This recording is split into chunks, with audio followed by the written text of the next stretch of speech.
Good morning. Welcome to Hardin County Commissioners Court. Today is November 12th, 2024. It is 10 a.m. and all members of the court are present. This meeting is called to order. Everyone, please rise for the invocation delivered by Commissioner Cook, followed by the Pledge of Allegiance. Dear Heavenly Father, thank you for all the many blessings that you've given us. Please watch over us today and lead and guide us as we conduct the business of the county. I ask this in your name. Amen. Amen. Pledge. I pledge allegiance to the flag of the United States of America and to the republic for which it stands, one nation, under God, indivisible, with liberty and justice for all. Thank you, Commissioner. Yes, sir. Item number 3 is a workshop. This workshop is to discuss the future use of the county property located at 440 West Monroe Street and the request from Hardin County Appraisal District to utilize a portion of this or possibly other county-owned property for a new office building. I see the Chief Appraiser here this morning. Good morning, sir. The Chief Appraiser and the President of the Hardin County Appraisal District approached us 2 weeks ago or 3 weeks ago at our last regular meeting about the possibility of using the old Hardin County Hospital, Hardin County Annex property located at 440 West Monroe Street. We decided to schedule this workshop for today to determine exactly what the county may want to do or not do with that property. I think the last time we discussed this has been at least 2 years ago, and at that time the thinking of the court was we would demolish the building, which we now have plans to do on or about December 1st. That will commence, and then after that we would possibly sell the property. Since that time, there have been a number of officials and some members of the public that have encouraged us not to sell the property and to hang on to it for future use. We've not made a decision on that, and I'm not saying that we'll make a definite decision today because this is just a workshop. But let's at least talk about it and let's see what the consensus is so we can decide how we want to move forward with that property. And at the same time, also discuss the request from Hardin County Appraisal District on the possibility of using that property and or maybe some other county-owned property. I know Commissioner Cooper had an idea after that meeting that I'm sure he'll bring up today if he wants to. If not, I'll bring it up and see what we can do to work together with the appraisal district. I was asked this morning, I want to make sure and make it clear that, and not that we're against anybody, but the appraisal district is not a part of county government. That doesn't mean that, that's not an issue for me or any of us. I just think I want to make sure that we keep that separation clear, that is the appraisal district, and they're just asking for some use of property here, which I'm not going to have an issue with that. I think it'd be much better for the tax office and the appraisal district to be closer together, for those two entities to work together, as well as for the public that comes in to work with the tax office and the appraisal district. So with all of that said, let's talk about, we'll open the floor to any commissioner or elected official or anybody present that wants to discuss the current property at 440 West Monroe Street. What's the acreage? I think it's around 3.3 acres, and that what we discussed. I don't think we have a copy of the map that you had last time, the proposal to, I would just throw it out there or question the court if it was still being considered to split that. I mean, we would, if we did go ahead with the idea of selling any of that to the appraisal district, the proposed map had a split in there where partial would be going to the appraisal district and the county keep the other. Is that still out there? Is that? My thinking is if we're ever going to use that as a criminal justice center over there, which is what's been brought up over the last couple of years, again, in discussion outside of a public meeting, I would think that we would need the majority of that property for that.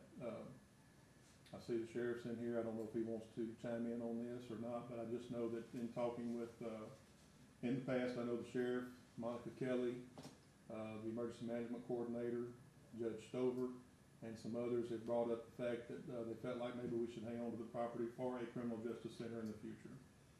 If we ever do establish a county court at law, there's not any room in this building for that. If there's ever another district court established in Hardin County, there's nowhere in this building for that.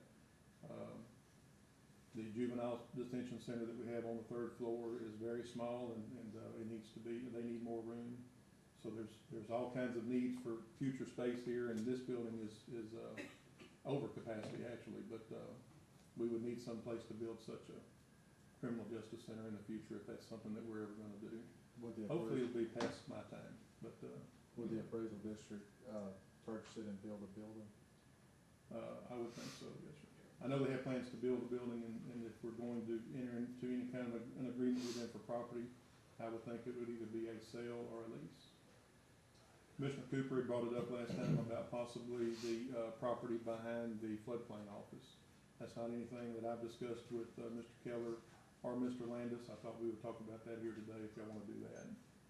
I don't know how much, acreage that is. There's already a parking lot there that we can share.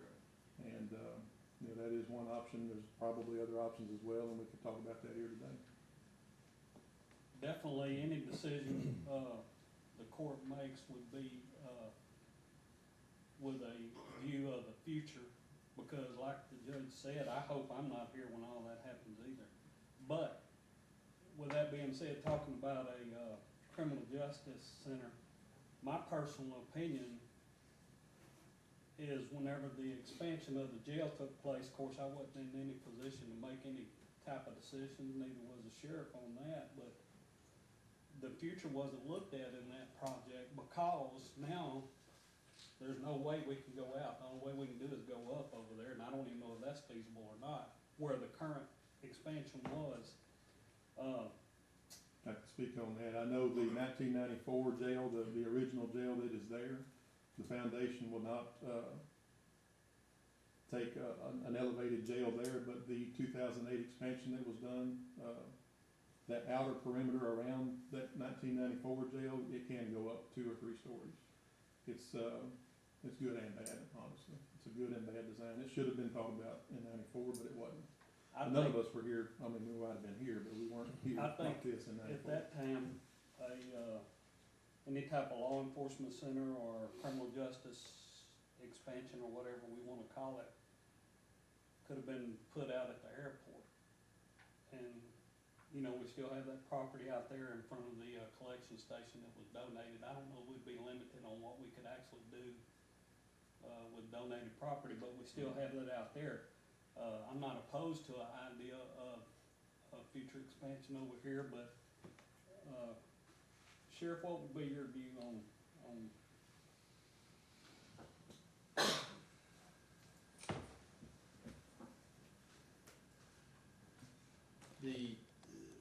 My first and I guess biggest concern is there will come a time when we're going to need to expand.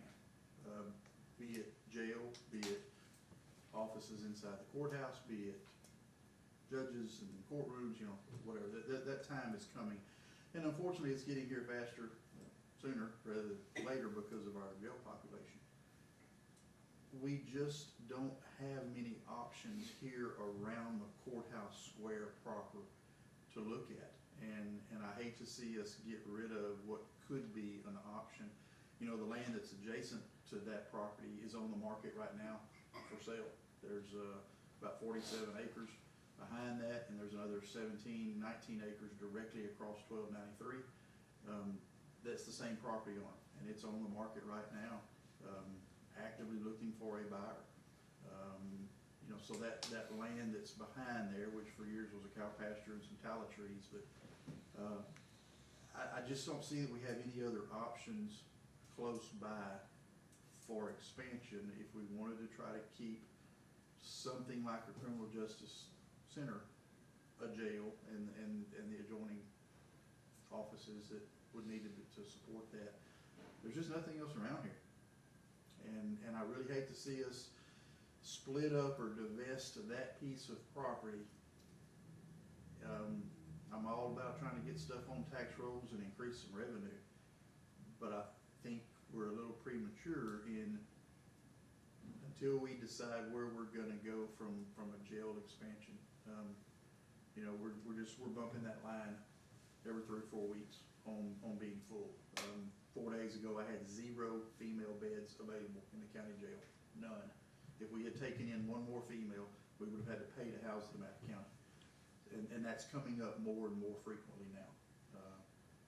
As we speak, I've got probably 14 or 15 that's on the road right now in buses and vans leaving out. It's gonna create a little bit of wiggle room for us. TEC has agreed to take some off our hand, and that's a big help. We're growing, y'all know that, and because of that, the inmate population's up. So again, to circle back around, I just think that I'm not opposed to anything we can do to try to help the appraisal district. And if there's a way to make that happen with part of what's there, the only undeveloped piece of property that touches that is on the market right now. I don't know if the county's in a position where they wanna run out here and buy that adjoining piece of property, but man, it sure would be nice to have that as an expansion property, so. If the idea of us in the future putting a jail expansion or anything, associated with, would, in your mind, would we keep current and connect the two, or pull out of where we're at and put everything over there? With what knowledge I have right now, I would tell you I would lean towards pulling out of what we have and retrofitting the existing county jail into a juvenile holding facility, and build a new freestanding jail. And the ability to house juveniles and house adult offenders from out of county, the revenue that would generate. I'm not gonna tell you it would pay for the construction, I think that's naive, but it would go a long way towards funding the cost of that expansion. And, you know, Ms. Kelly will tell you that there's not a day goes by she doesn't get a phone call of somebody looking to house a juvenile, and I can tell you every Monday morning, we get phone calls wanting to know how many beds we have available to lease out. Nobody has beds. We were as far as Kerrville the other day looking for female beds. There's nothing available on this side of I-45 all the way up to the Oklahoma line. County jails in East Texas, just everybody's in the same position. Most of them are a lot worse than we are. Does Jefferson County stay full? Yes, yes. They have to So farm it's, out, I think. yeah, there's a number of counties now that have gone to Louisiana. We had a transport company came in this morning, I was talking with them in the Sallyport, and they were coming out of Louisiana. They had been picking up some inmates over there for a county here in Texas. They're going that, you're having to go that far. So when we look for beds, there's just nothing in East Texas available, you know, all the way north of us. Nobody has bed space. And so to directly answer your question, the judge is correct in that the first phase of that expansion or that new jail over there cannot be added up to, cannot go up. Two reasons. Number one, because of all the stuff that was put on the roof. And number two, the foundation won't support any other weight to go up.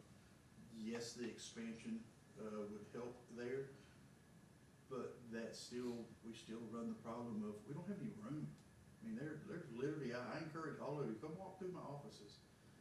There's people in room closets. We're tripping over each other. I've got 2 or 3 people sharing offices that are designed for one, and it's not just me. I mean, there's other department heads and elected officials in the courthouse that are in the same position.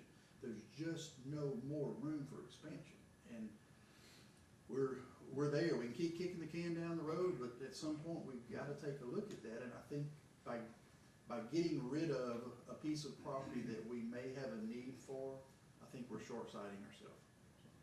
Well, I can just give my opinion on this, since that's the sheriff's opinion. I would say we shouldn't look at splitting that up, if that is gonna be our long-term goal. However, I still say we could help the appraisal district if we pursue the other option, and I don't know how big that is, or how big y'all plan on putting into a building or whatever, but that is another option that we could look at. And in fairness, the property that's there right now is not big enough to do what we would want to do, okay? There's not enough land to do that. So in fairness to the request from the appraisal district, as long as there was access through that property to reach some other property that may be adjoining, if it was still available at some point in time, you know, I think that would, because, true, full disclosure, that's not a big enough piece of property to do any type of a project for a standalone criminal justice center, or whatever, how you wanna be, you know, labeled. As far as, jail operations, would the, airport work? Property out at the airport? Oh, I think it could, you know, I mean, you try to keep those team players in the criminal justice circle fairly close together, meaning your clerks, you know, your county clerk and your district clerk, because they're in and out of the courtroom, every day when there's business going on. And so if we had an off-site location that had courtrooms in it, and we left our county and district clerks here, obviously, I think you'd be hearing from your two clerks about the logistics of making that work, and in fairness, they would have a point.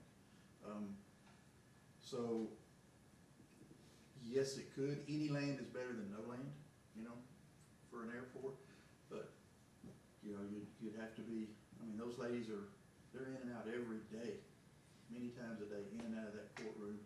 And a lot of time it's on a moment's notice. If there's a plea ready, you know, it's kind of like, hey, round everybody up. Can you come in here real quick while we do a plea? And so everybody runs down to the courtroom and handles their business, and then they're back out for a couple hours. And that's one of the drawbacks to having an off-site location. If you're very far away, it is tough to, you know, if you got probation, they're going to be in the district courtroom a lot for some of the, and county too, but again, that's just another group of people that if you're gonna have them in the courtroom, off-site location makes it tough. Yeah, because Jefferson County has to transport downtown, right?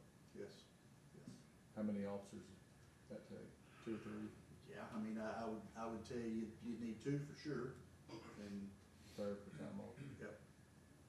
And you also have to create holding facilities for them there. Yeah. Yeah, So on the appraisal district, are y'all just trying to get closer to the tax assessor's office, or? Thank you, Sheriff. Trying to find a piece of land that would accommodate, I mean, the one he spoke of across the road over here, I think 17 or 18 acres.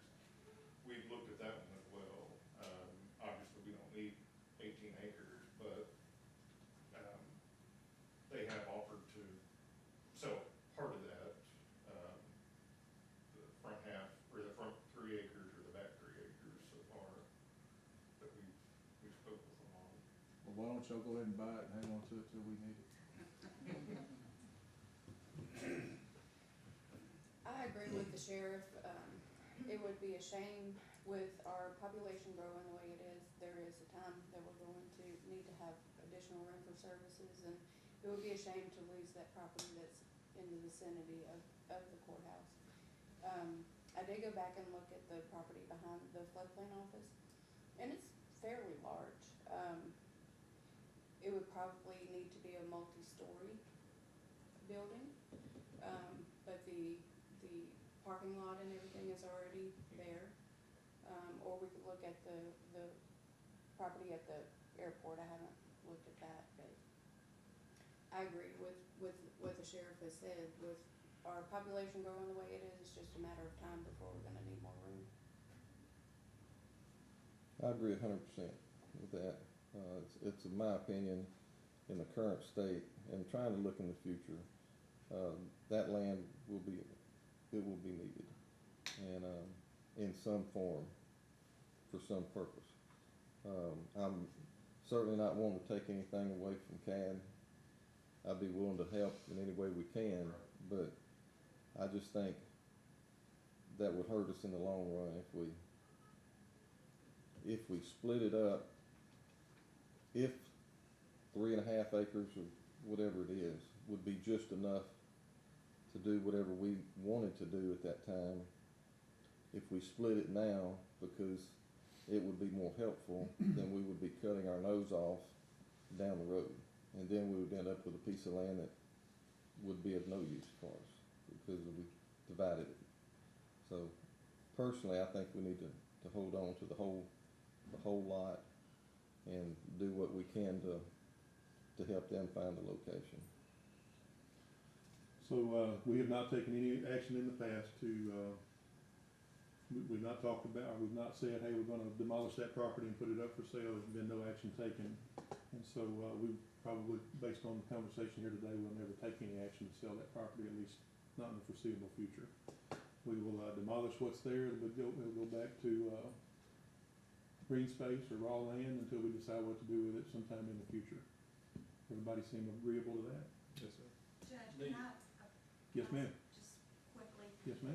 Commissioner Kirkendall brought up, why did they want to, their building is in terrible shape. It leaks terribly, their staff stays sick, they've got to move, that's the reason the more or less urgency. Okay. They do need to get out, it's not, it would be good for them to be here, close to the tax office, but the main reason is that they've got to get out of that building as soon as possible. That's the main reason, so. Thank you. I've had, several conversations with, Mr. Landis since our last meeting. He and I have, stayed in contact. So, I guess in order for you, to go back and present to the board, Mr. Landis and the board, we're not in favor of splitting up this over here, but what's the consensus of the court to offer them to look at this other property? Yes. So you could, pass that to your board, they could look at that, or go, another route. Okay. Thank you. Anything else regarding the workshop item? Mr. Keller, anything you wanna add, or? Okay, sounds good. I just wanna go back to what I said at the beginning. I had been asked by a couple of people, hey, y'all just gonna give them property? And I said, no, we'll work something out. We'll either sell it to them at a fair price or we'll lease it. And so I wanted to make sure that that was public knowledge for everybody, Okay. the reason that I made that initial statement. Thank you. Anything else regarding the workshop? If not, we'll move on into our regular meeting. I wanna thank everybody for their input. Move on to item number 4, consider and possibly approve the October 22nd, 2024 regular meeting minutes and the October 28th, 2024 special meeting minutes, all presented by the county clerk, Tommy Beckman. Move to, correct. Have a motion by Commissioner Young, seconded by Commissioner Cook. Is that correct? Yes, sir. Any discussion? All in favor? Aye. Any opposed? Motion passes. Item 5, consider and possibly approve request to cancel all registered claims from October 22nd, 2024, today's cash statement, and September 30th, 2024 quarterly report, all being presented today by the county treasurer, Mrs. McWilliams. Good morning. Good morning. I'm asking the court to release me of the liability of $1,360,169.26. On our cash report summary for today, in general checking, we have $693,246.27. In First Financial Bank General Checking Special Money Market, $17,969,637.54.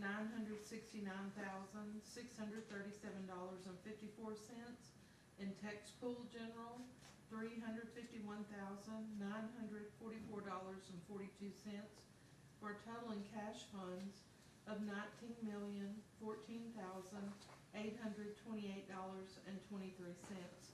I wanted to bring up too that the interest rate at Tex Pool was 4.86 on Wednesday when I prepared the report. The feds did cut the Fed rate another 0.25%, and today's interest is 4.80, so that'll go as the Fed rates are cut. In the summary of the treasurer's quarterly report for the third quarter ending September 30th, 2024, in general checking, we had $758,328.52. First Financial Bank Special Money Market, $19,143,651.69. Tex Pool, $350,481.96, for a total in cash funds of $20,252,462.17.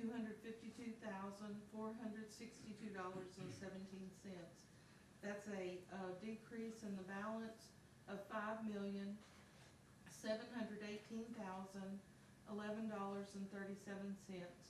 Other funds invested in our Tex Pool ARPA, we have $154,530.99.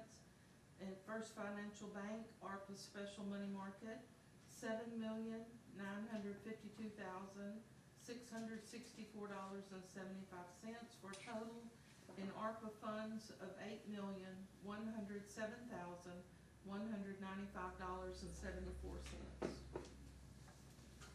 Move to approve. Second. Have a motion by Commissioner Cooper, seconded by Commissioner Cook. Any discussion? All in favor? Any opposed? Motion passes. Thank you, ma'am. Item 6, authorization to pay county bills as presented by the Assistant County Auditor, Mrs. Candace McKinney. Good morning, Ms. McKinney. Good morning. Bear with me, my voice is in and out today.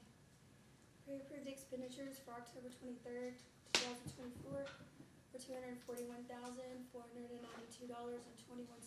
Pre-approved expenditures for October 28th through the 31st, 24 were $1,305,480.92.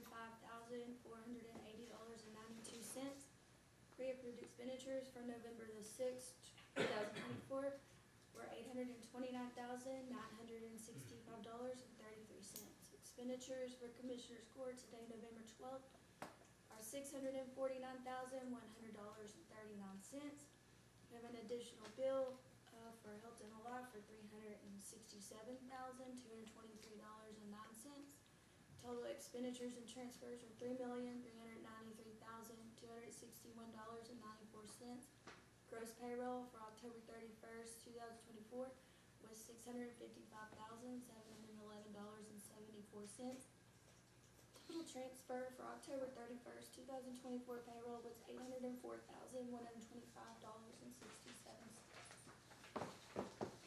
Move to pay the bill. Second. Have a motion by Commissioner Young, seconded by Commissioner Cook, to pay the bills as presented. Any discussion? All in favor? Any opposed? Motion passes. Thank you, Ms. McKinney. Item 7, discussion only concerning a possible amendment to the fiscal year 25 county budget to create a new department/enterprise fund for the purpose of reopening the courthouse cafe to be operated in-house as proposed by me. This is something we've talked about back and forth a few times. We've had some vendors in here before who left for one reason or another. Some of them just didn't make it, and others just decided they didn't want to operate a cafe in the courthouse anymore. It's been brought up to me a couple of times over the past year, why don't we just open it ourselves and run it? The main reason that I haven't brought it to the court before is because I know that's something else that's gonna fall on me, and I just didn't really want to. So, but I thought about it lately. We've had a few people bring it up recently over the past 2 or 3 months.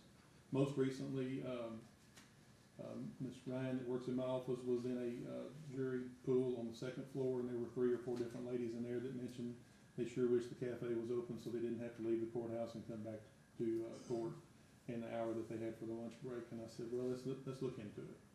But before I spend a whole lot of time deciding or trying to figure things out and coming up back to the court with a plan and how much it's gonna cost, I wanted to ask y'all if you want me to do that before I do so. And if so, I'm prepared to bring it back to court at the end of this month. I've already had a preliminary discussion with Ms. Bolton, and we have some ideas for just a simple menu. Sandwiches, salads, and maybe a soup of the day for lunch, and then a normal breakfast, bacon, eggs, toast, sausage, biscuits and gravy, something like that. Just something simple for breakfast and a simple lunch, hopefully a very affordable meal for breakfast and or lunch for the employees and the visitors of the courthouse. And it would only be open Monday through Thursday, so it would be 2 part-time personnel is the plan. And I really feel like whatever the cost is to operate a cafe, we should be able to offset it by what we charge for food. My original plan was to hopefully have some simple $5 meals for lunch. Ms. Bolton's telling me that's going to be very difficult to achieve, but she thinks we can get somewhere around the $7 or $8 simple meals for lunch, which is still better than going to some of the places I go for lunch, which cost me more than $7 or $8. Anyway, I wanted to find out what the pleasure of the court was regarding this possible plan to put in a cafe and operate it ourselves before I spend a lot more time on getting pricing and things together to bring back to you later. And if anybody in the audience wants to speak, we're certainly open to hearing that as well. I would be in agreement with it. I think it's a great thing to give the public and the workers here a choice, an option. I hate to see us lose any of the vendors that do come, the trailers come during the week. I guess they would still have an option to come if they so desire. That's my thoughts. We'd still welcome them to be here, but if they're not making money, they're not gonna stay. say. They may come every now and then or We something. could still do once a week and bring maybe one trailer in a week just to kind of change something up, you know, because the taco truck is very popular in the other area too, so we can maybe trade them out and have one every other week or something, just to do something a little different. But, there will be things on this that we talked about for grab and go, which is a big thing. A lot of people have a 30-minute lunch. So we're gonna have a lot of grab and go options in the cooler that they can just grab. We'll have the microwave, they can heat it up, ready to roll, and it's just gonna make things a lot simpler, and I think it'll be very functional for the courthouse. Judge, are you aware of any, surrounding counties? I've had a conversation with Ms. McKinney in regards to this. Any surrounding counties that operate their own? I don't know. I I'm not checked sure. with Tyler County, they don't. I didn't know about Jefferson County, I guess they're under contract, or do you know? They have a cafe, to my knowledge, they contract with somebody there. Honeybee Ham. Okay, So my greatest concern that I've talked to the judge about is, over preparing and then giving food away at the end of the day to employees or people who are here, and just the look of that we cooked too much food or we prepared too much food and then we gave it away, especially if the county's using taxpayer money to buy the food. Like Well, that's my greatest concern. Right, and the thing is, you know, I do have people that have worked the courthouse before, and they're gonna give me their history on how many meals they were serving, to kind of give us an idea of where they were at when they were here. So you don't know, there's not a perfect science to figure it out, but it's better to run out, you know, than to have a whole bunch of food left over. Agreed. Because you don't wanna waste food costs, and that's a big issue. So that's kind of what we will prepare, the goal is to prepare enough for the day, and if we run out, we run out, you know, and we can always add to it. So you wanna be able to have that option to add food, but not, you know, you don't wanna run out all the time, but that is the goal. We wanna use the food that we have, we wanna make sure it's always fresh and everything is right there. So we don't wanna overcook and over prep, but we wanna make sure that we're at that fine line. But like I say, there are people that we can get some ideas from on what they served and how many breakfasts and how many lunches they were serving when they were here. They've all opted to give me that information. what would be, and it might be something I'm not aware of in your expertise, if we did get into that situation where something was left over, ship it to the jail? And that's an option. And we do that with everything that we do at the courthouse for now anyway. Anytime we have some kind of event, we always bring everything extra over to the jail. I think that it's a great idea, as long as we can keep from losing money, obviously. Any vendor that's ever come in here has done pretty good. It's just with the rent and the insurance and the utilities, equipment and everything that they need, but they can't make the money. But, having another option and convenience for when we have juries, and obviously they can plan for when we have court and juries, and there'll be more food needed. And just for our employees to have the convenience to come down and get a bite to eat. I think that it's a good idea. Yeah, and our commissioners' courts agendas are getting longer, so it'd be good. Yes. Well, and true, you also have options for if somebody needs sandwich trays for an office party, or if they need something, we can do some specialty little catering things like that would actually make money for that, because catering is where you make money. So if there's some things that we could do specially for that, especially doing the court that they do, what is it, once a month, they bring the district attorney. Grand jury, yeah, when grand jury comes, they feed them. I mean, that's an option as well, something like that. So, I mean, there are a lot of options out there that we could do, so, and we don't have the overhead. That's the big key. We're not having to pay rent, not having to pay, per se, the light bill. It's all included, everything's in there, so that we don't have that the other people have had. As far, I know it's in the early stages, are you, whenever talking about a new department, are you talking about just part-time? Yes. Okay. Yeah, I've talked to Ms. Bolton. My idea was to have 2 part-time employees that would work less than 30 hours a week, so there would be no health insurance for those employees, making somewhere between $14 to $16 an hour. One would come in an hour early, the other one would stay an hour late. The problem with that's gonna be if one of them has to call in sick and we're just down to 1, but we'll deal with that. Would you oversee it, Virginia? Says she would help me oversee it. Yeah. No help. Can we get a waffle machine? Hey, we might could, you never know. Waffles are easy. That's That's an cheap, easy yeah. one to make. I'm okay if we establish like a pilot program and keep up with expenses. I'm assuming it's legal. we cannot create a new department within general fund. We will have to create a separate, fund, an enterprise fund, which functions a little bit different than the funds that we are used to, maintaining. So all the expenses related to it will have to be kept separate, accounted for separately, and it has different reporting requirements. As what? Has different reporting requirements. We still take everything to the treasurer's office. So, All I'm not all sure the- just yet, and there's also gonna be sales tax, issues there, so someone's gonna have to keep up and maintain, by transaction, how much sales tax is associated with it, and that will have to be reported. So, just something to keep in mind.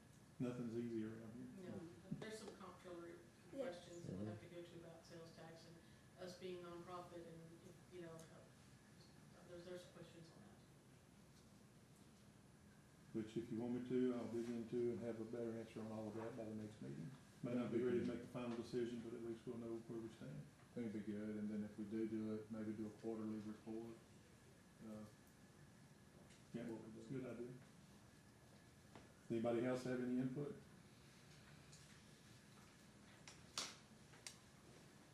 I'd like to ask a question about Coke and Pepsi.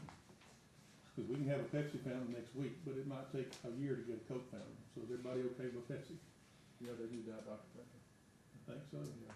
We I'm can put okay. some I would canned have goods. to, I don't, well. what do you say when you recuse yourself? I got stock in both of them. Do you?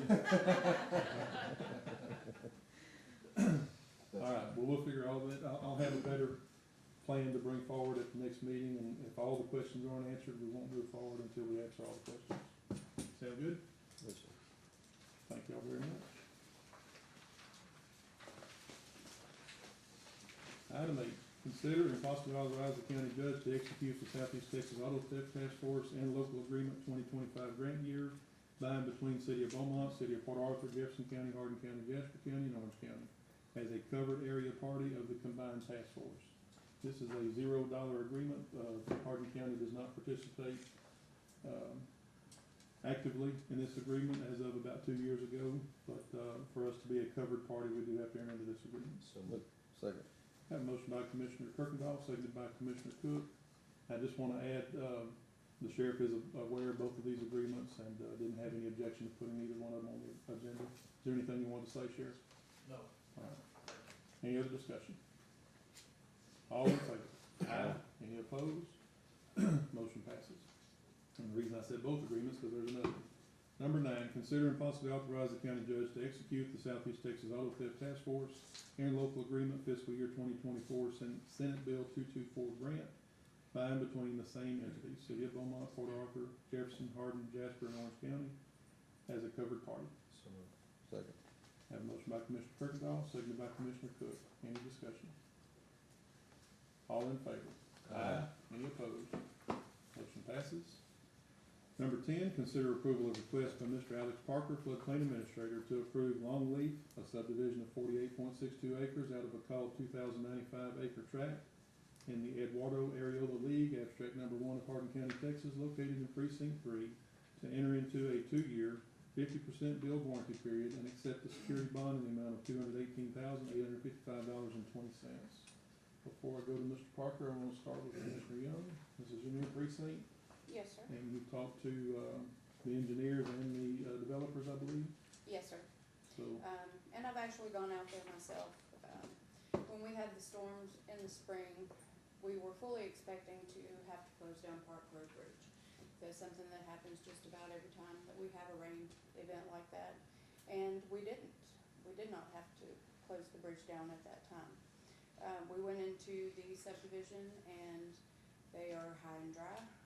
The detention, they put in more detention than was required by the county. And everything was holding good. They held back a lot of water that used to just sheet flow into Boggy Creek right there. Now, over the weekend, we did have some damage to Park Road Bridge, which was not caused by the subdivision. We went into the subdivision again. The detention was at about 50%. But all of the water, we had about 15 inches of rain in some places north of Lumberton that came straight down Boggy Creek, bypassed this subdivision, never went into the subdivision. The subdivision did not create any problems that we could see, with this recent event. So, the roads are beautiful. It is really a nice subdivision, and I hope that, people can look at it in a different light. It's been very controversy. I think it's gonna be a good thing for the county. And so, I would like to let Alex speak first. Thank you. Good morning, Mr. Parker. Good morning. Yes, like she said, I went out there twice on 2 bigger rain events and actually got to observe from the center of the retention ponds that he has, and they were up and running and doing very well. This is when we had water over the road at Cooks Lake Road, which normally slows everything down and should have gone over Keith Road and probably Park Road as well, but it didn't. But yeah, you were right.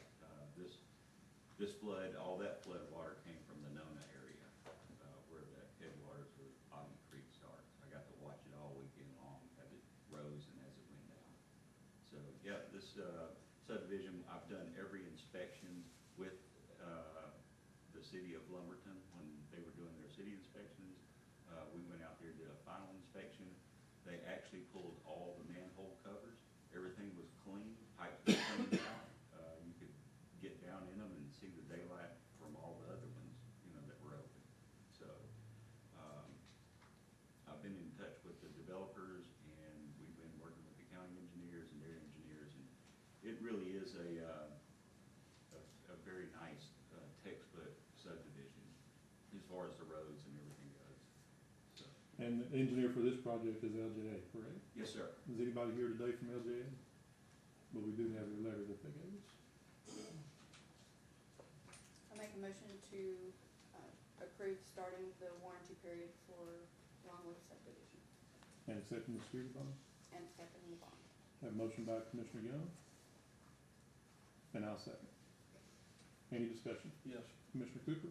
to Commissioner Young, I will be opposing this, but I want to tell you up front. Normally in situations like this, I always go with the commissioner in that area, and I know you're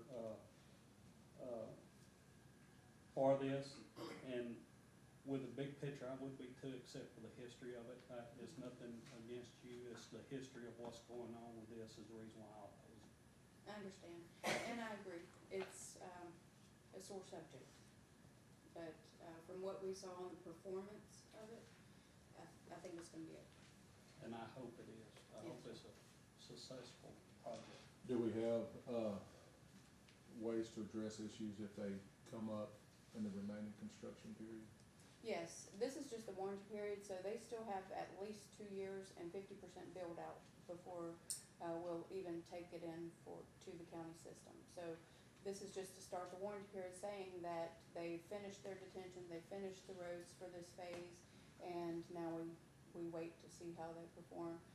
Whenever they start construction, make sure the roads hold up, make sure there's no problems with any additional flooding or anything like that. But with what we have seen in the last several events that we've had this year, there's more than enough detention to hold, whenever they do start pouring slabs and things like that. So as far as their runoff goes, they did a good job. Have they already started selling lots, or this allows them to start selling lots? This allows them to start selling. All right, any other discussion? All right, all in favor? Aye. Any opposed? Motion passes 4-1. Thank you, Mr. Parker. Item number 10, consider approval of request by Ms. Shirley Cook, tax assessor collector, to authorize the county judge to execute software license agreement and addendum number 001 with Capital Appraisal Group LLC for computer software in the tax office effective January 1st, 2025. Good morning, Ms. Cook. Again, Good morning. This is just their, just a renewal? same software, yes. Okay, no different terms or conditions, just a new year. Correct. So moved. Got a motion by Commissioner Cook, seconded by Commissioner Cooper. Any discussion? All in favor? Aye. Any opposed?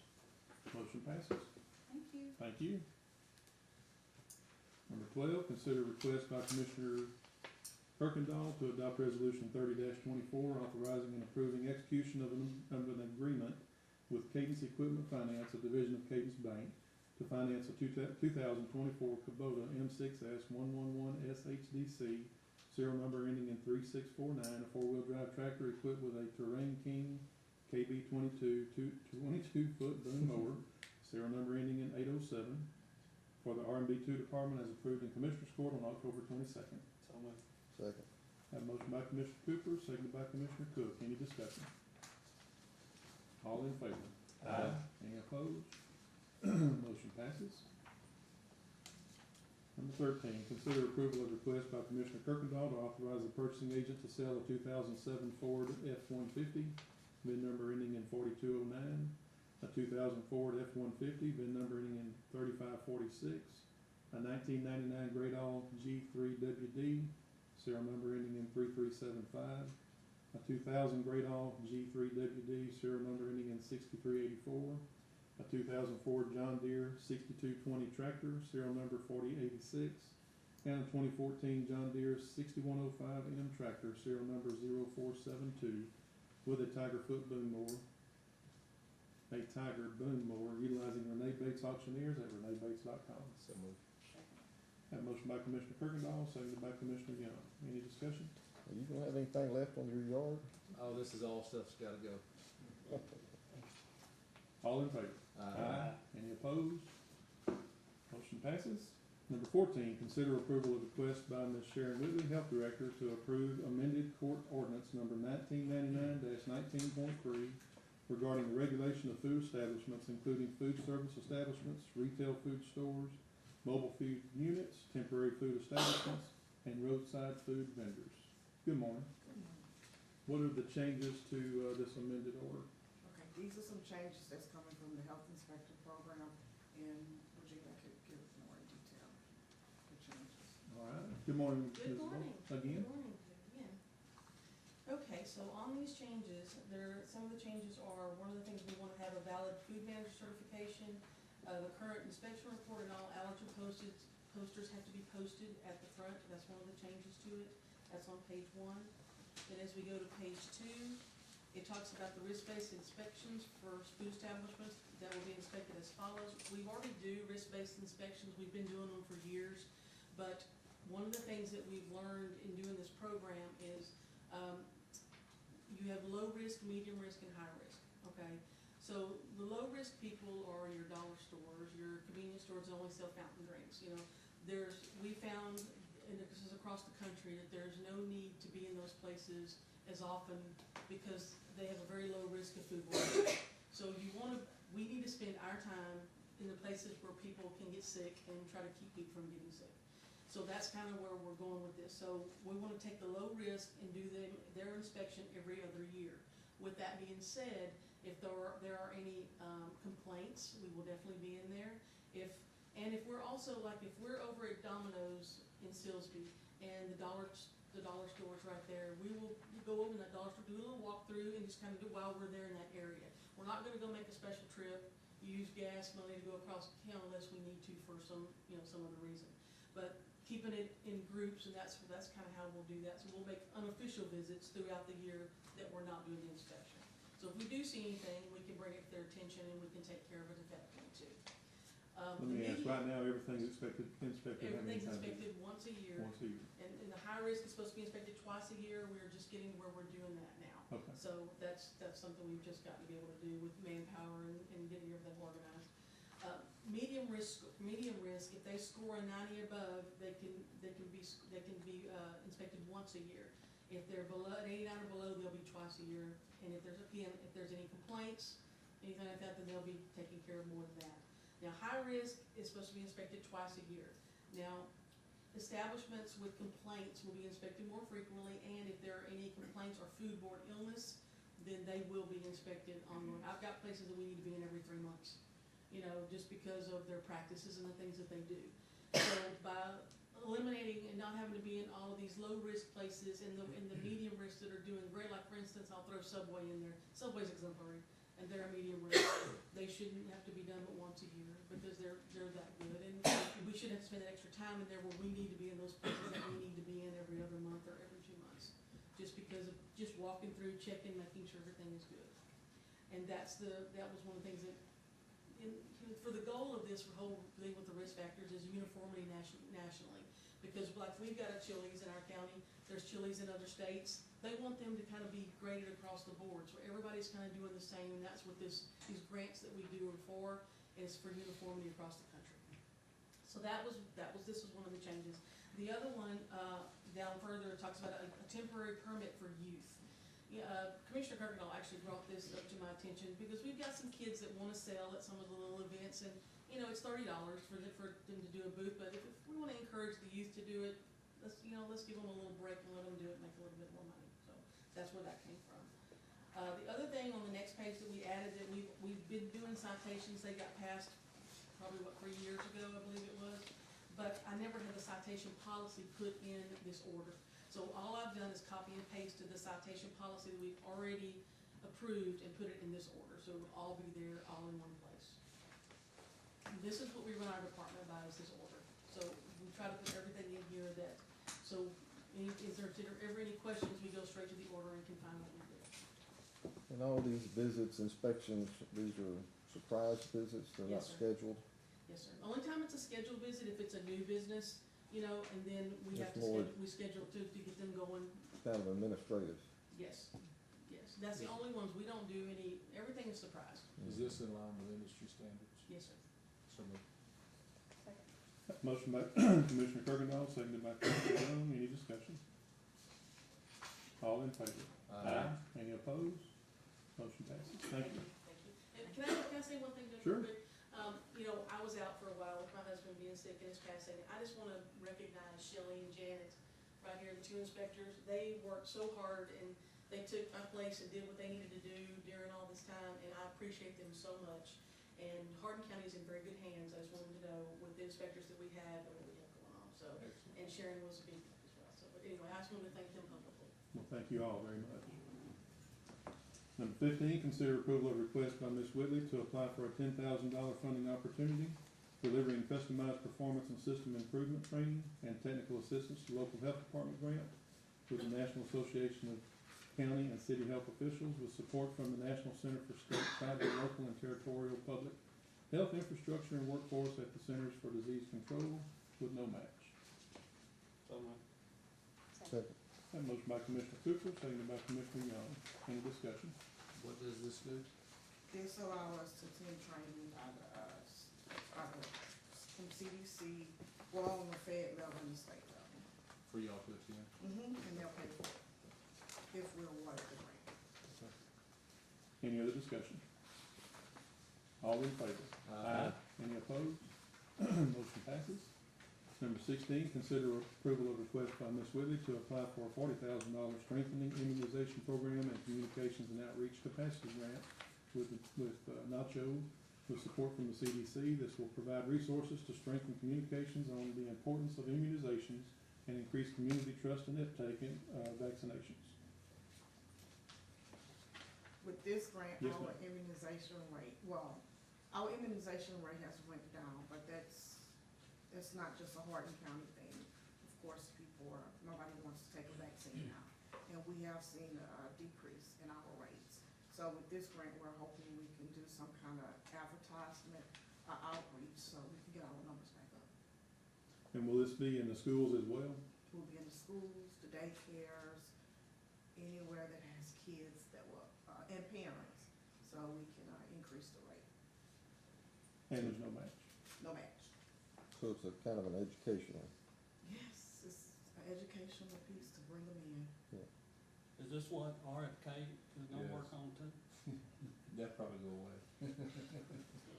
So moved. That motion by Commissioner Cooper, seconded by Commissioner Young. Any discussion? All in favor? Any opposed?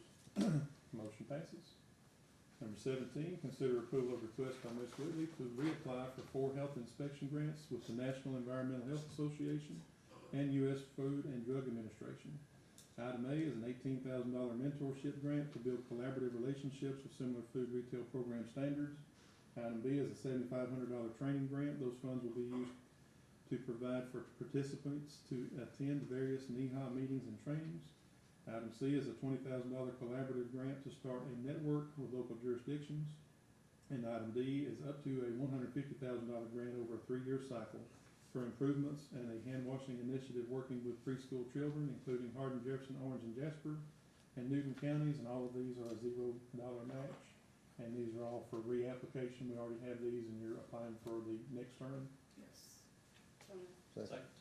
Have a motion by Commissioner Young, seconded by Commissioner Cook. Any discussion? Are we giving any money to the auditor's office for auditing these grants, or is that something y'all doing in-house over there?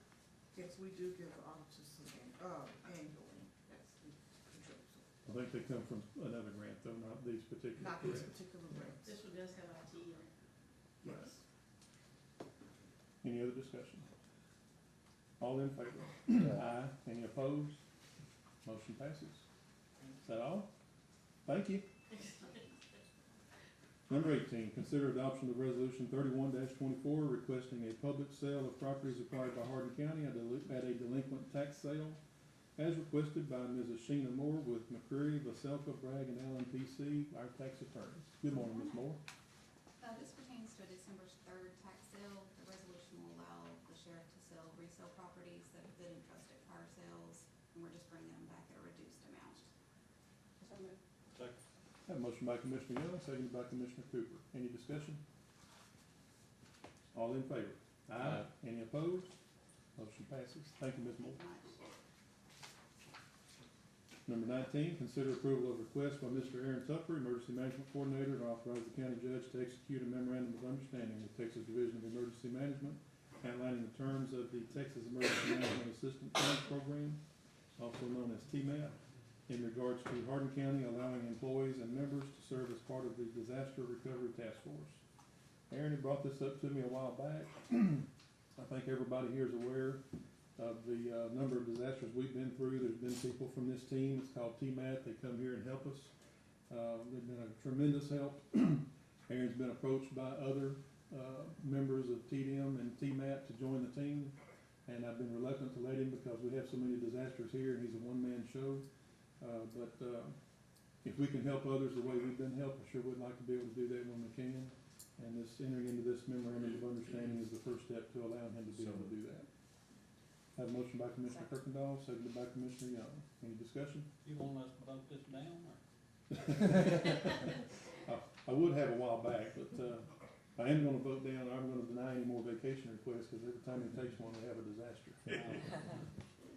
Any other discussion? All in favor? Aye. Any opposed? Motion passes. No more vacation. Yes, Thank you. First time somebody thanked me for saying no on vacation. Number 20, discuss the status of approved ARPA projects as requested by Mr. Tupper, with a presentation by the grant administrator, Traylor and Associates, on the actual cost of completed projects and projects that are nearing completion and possible action concerning reassignment of remaining ARPA funds. Mr. Tupper? Do we have anything I need to put up on the screen? Looks So like we might. Yeah, let me figure out. Can, or I can give you a thumb drive, and if you wanna edit it while we're going, that'd be great. Do I want to? Alright. Is this the right one? I guess you'll see here in a minute. That's the PDF version, so, you'll be able to edit that one. Alright, We I can just don't take have- notes. I don't have the Excel version in here, so let's just do that. Yes, sir. If we were here yesterday, I'd have been better prepared, I'm sorry. Yes, sir.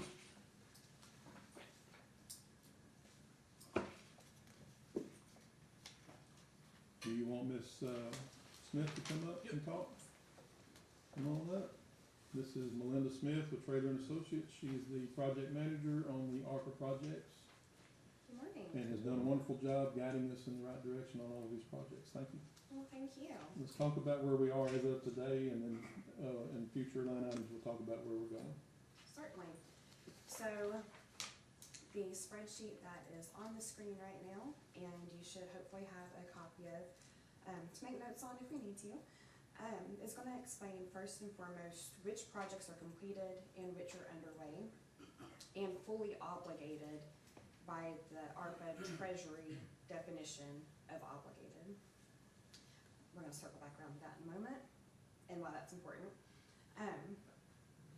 But first on the list is our fee. I'll get that one out of the way. That is our contract amount, and that's what you're going to see here in these funds, obligated or expended. That's gonna be either the contract amount or the actual cost if it is completed. Our contract is still underway since we're still working on divvying up these funds and getting them expended. The medical service oxygen concentrator for $1,800 is complete. That one has been complete pretty much from the beginning. The COVID infusion center is the same, $16,085.84. Medical drive-through tent, $9,618, also complete. Dell data storage device, $19,379.89, also complete. Juvenile transportation van, $20,001.03 is complete. And then the broadband study is also completed at $29,325. The Motorola portable radios is underway. I do believe we have one more invoice hanging out there to pay, but the total contract is $1,799,568.46. Can I stop you right there for Of 1 second? course. Judge, is this associated in any way with what we just had to approve in court on the, grant that was stopped?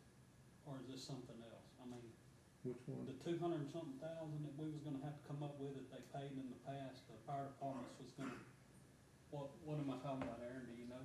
If you're talking about the shared cost, this is not associated with shared cost. And this won't cover the shared cost. So as designed, it wasn't scheduled to cover shared cost. Thank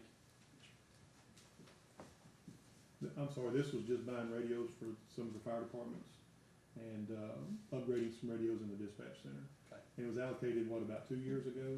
Yes, sir. It took a while to get it all in, and I think we have one final invoice for like a couple $100 we're waiting to come through to pay so that that can be moved over to the complete status. Is that right, Aaron? Yes, sir. The next project that is completed is the Mitchell Road drainage improvement, and I think that's, is it Lifeway Church? Yes, ma'am, Parkway Life. Parkway Life, that's it. That one is completed. That does include construction and engineering fees in that cost. The jail and HVAC repair replacement, $28,572, also completed. The technology upgrades for 3 courtrooms, 2 of those courtrooms are complete. The 3rd is still underway. We do anticipate those costs may increase slightly based on the quotes that we have in hand. We don't have an idea of exactly how much quite yet. I don't believe, Aaron, do we? No, we don't have time cost. And that's the courtroom technology. Yes, sir. And we've done the 2 district courtrooms, the county courtroom's the last one.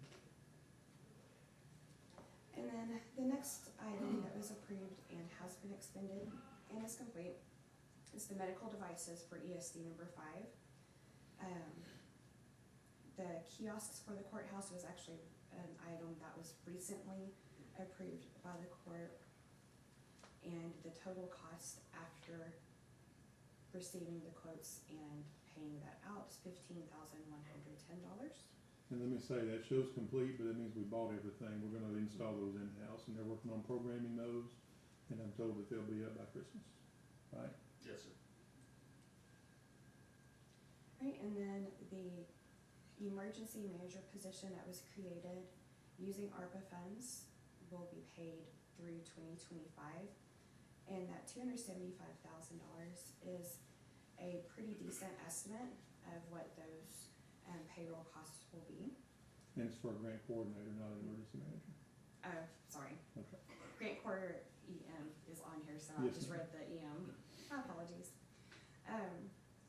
The demo at the old hospital and the asbestos abatement is $378,725.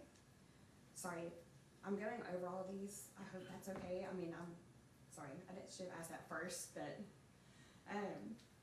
just wanted to make sure. The AV courtroom renovations for courtroom number 3 are expected to be $78,841, that is a project that's underway. The JP court software integration, $37,500, that is complete. The storage facility is underway, and the anticipated final cost is $446,774.83.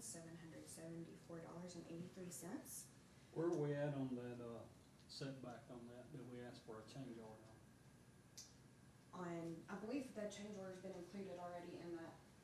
So, Well, yes, where sir. are we at in the process on that? Did they get that taken care of? What was it, soil problem? Yes, sir. The soil was taken care of. There's been next court, y'all will see another change order come in. We actually, should be getting, this should be reduced, actually. We're getting a credit because it didn't cost as much to fix the soil as they anticipated. So that'll be, probably on a special meeting or maybe that following agenda item.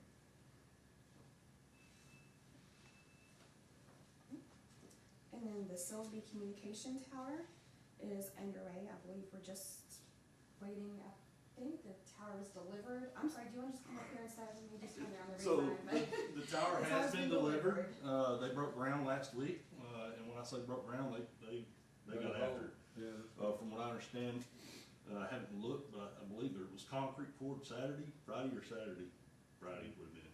So I think they're on task to finish that. The vendor says before the end of the year, we'll have an operational tower at that facility.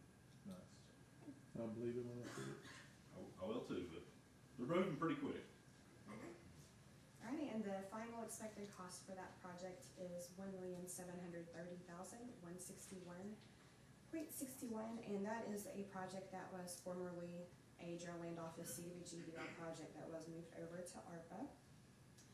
We do have a relatively new approved item with the $475 for the VetPro software that the court approved, I think, a couple weeks ago. I do have it kind of starred because it is dependent upon accreditation by the staff, but I know that is underway and being worked on. And then LaBiche Architecture I left for last because the budgeted amount and current contract is the current budget is $600,000. We don't know the exact amount of the contract until we know what is going to be awarded by the court in the upcoming agenda items. So just to give you an idea of where we are overall for the program, the deadline to obligate all funds is coming up very quickly upon us. It is December 31st of this year. To be obligated, you have to either have an executed contract or a PO. Anything that's not obligated on this date will have to be paid back to Treasury. So we want to make sure that we obligate any and every penny that we can and not have to send any money back. Go back to what you said, has to be paid by the treasurer? Has to be obligated, It goes back to. We've got the or we money. have to pay it back. Yeah, the money's here. We've got to obligate the money by December 31st with a contract or PO. Anything that's not obligated by December 31st would have to go back to the treasurer. What would be the reason why something would be obligated? Would it be on your end or our end? Both. Both? We're fixing, that's our next line Yeah. item. We're gonna do our best though to make sure that we obligate every penny, and that is one of the discussions that will be coming up on how we may accomplish that and make sure that at the end of the day, even after all the projects are completed, that nothing's going to go back.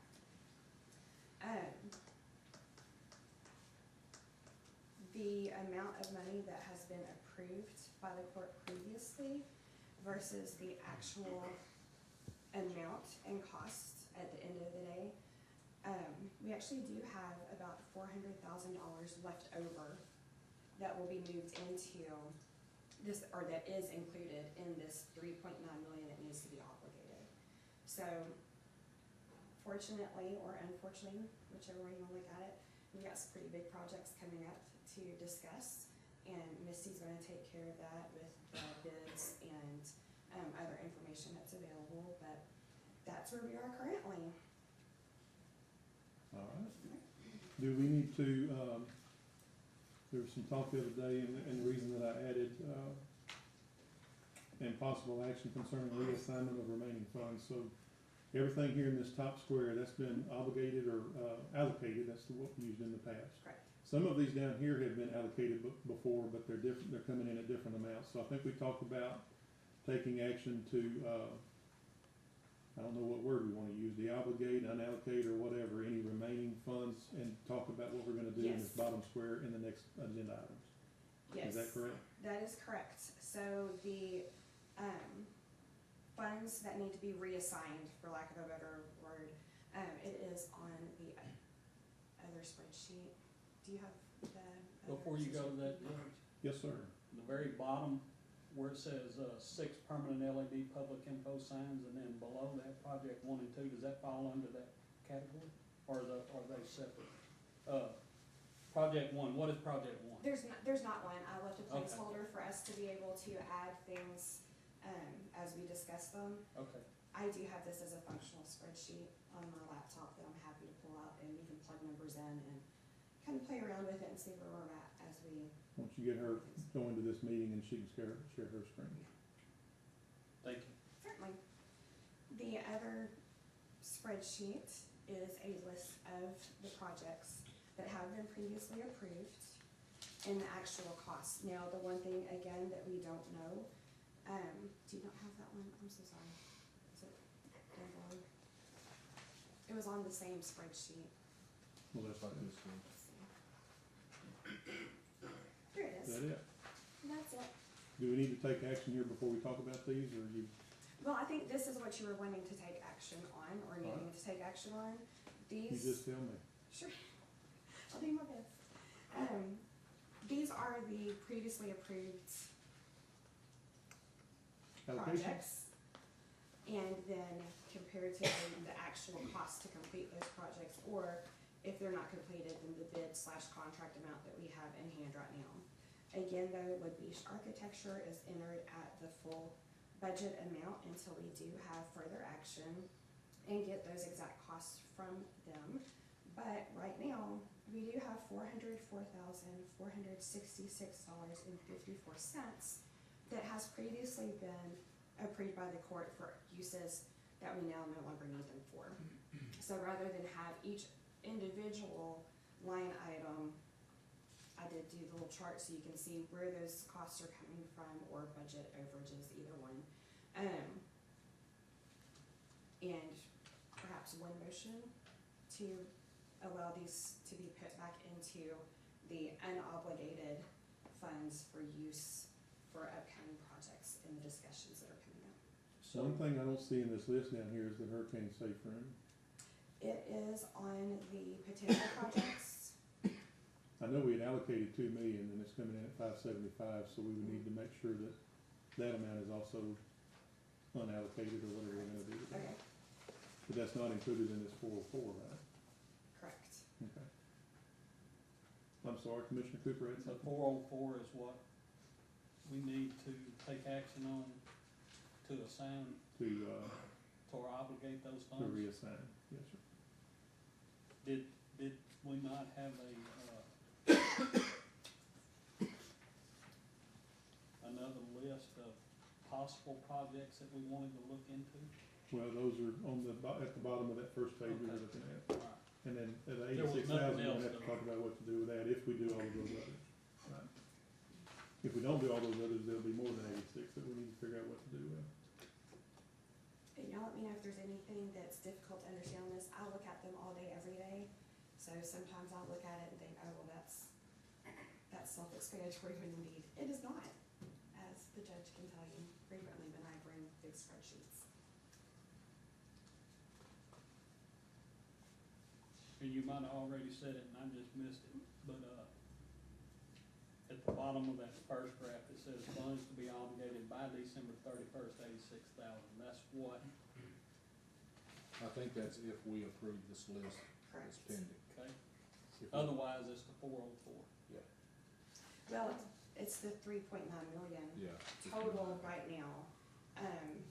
This bottom section makes an assumption that the projects that are presented today are approved at the amounts of the bid.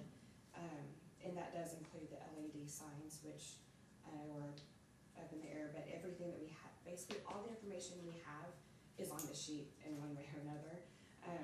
So if everything is approved, we would still have $86,000 to redistribute and find a project to use it on. So it's the 3.9 plus the 400 or something? No, the 404,000 is included in the 3.9. So it's 3.9. Correct. It's ridiculous.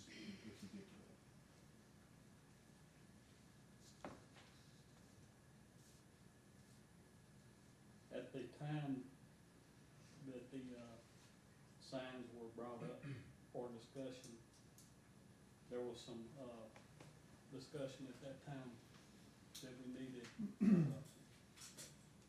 things done at the courthouse before that. That's included in this. So Yes, sir. we've covered that. We're going to here in a minute, we hope. Yes, sir. I think so. So you're saying that the second line, the courthouse annex renovation remodel, is the part that you're in Yes, question of? yes. Okay.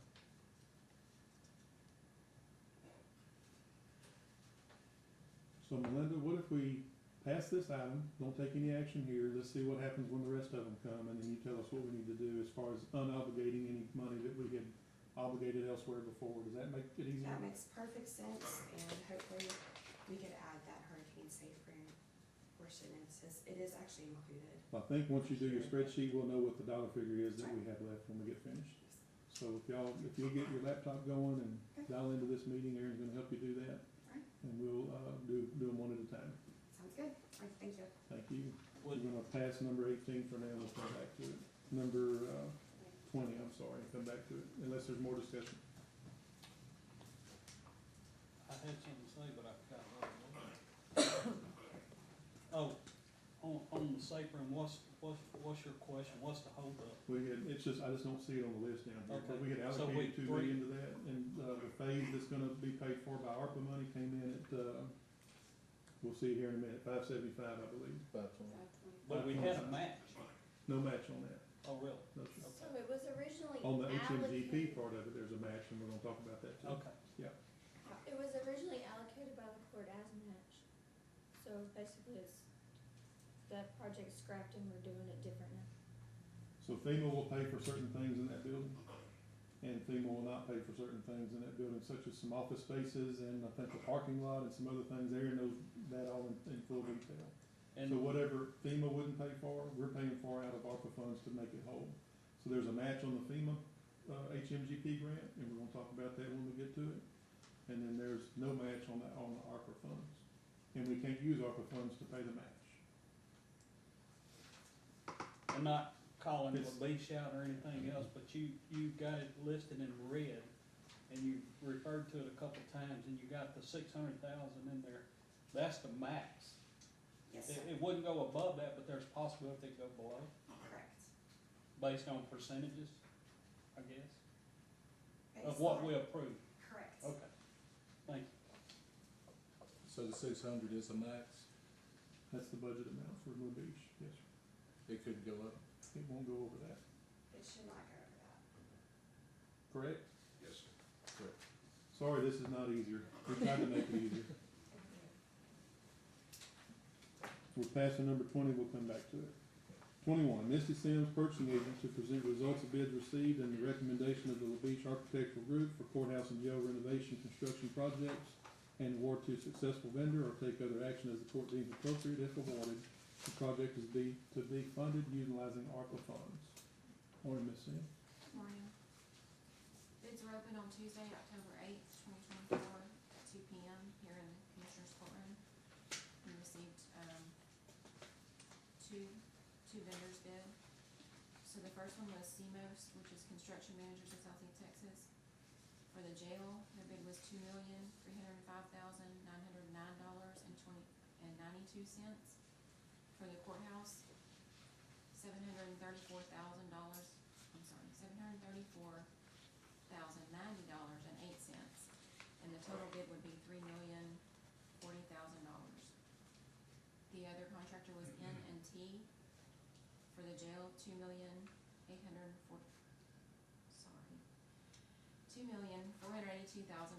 For the courthouse, $898,000, and their total bid is $3,380,000. And I have, Greg Wall is here to present his recommendation. Mr. Wall, you want to come up? Thank you, Judge. Yes, sir. We received the bids, just a little over a month ago, about a month ago or so, and we did get two. They're both representatives are here right now. And for the renovations to the jail and courthouse, Construction Managers of Southeast Texas was the apparent low bidder, with combined, as Misty stated, $3,040,000. And Bruce Reyes, with Construction Managers, is here representing the firm. We've done several projects with this contractor in the past, and I have full confidence in their ability to do this work. We've been talking about some of the logistics and things, because when construction starts on the courthouse and jail, it's gonna be messy. So we're gonna have to, we've already met with the sheriff, and there'll be some scheduling and phasing that we'll have to work very closely with the court and with the jail. To refresh all of our memories and to make sure we're up to speed with the public, can you kind of give us a basic description of what this construction will entail at the courthouse and at the jail? Well, for the courthouse, we are going into all the existing restrooms. We are gonna make some of them accessible to the Texas accessibility standards, what people think of as the ADA, but we can't do all of them. Some of them are we can't move the walls, but we are going to upgrade all the fixtures to more energy efficient fixtures. Some of these restrooms have been here since this building was originally built. So we're gonna do some work in all the restrooms in the courthouse. For the jail, we are going to redo the guard station. That's the simple part, really. And then we're gonna upgrade all the plumbing fixtures to more energy efficiency, and then a new control system, so the security of the guards will be able to control how much water they'll be able to shut it off and control it. And then we're gonna be upgrading the HVAC system controls.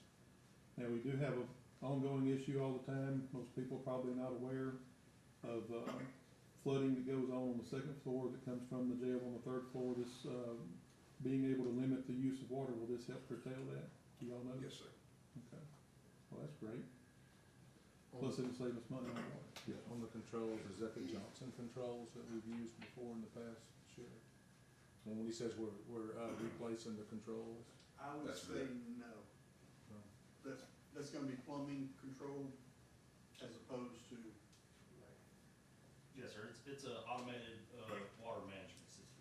So it doesn't have anything to do with the doors or anything like that? No, sir. No, sir.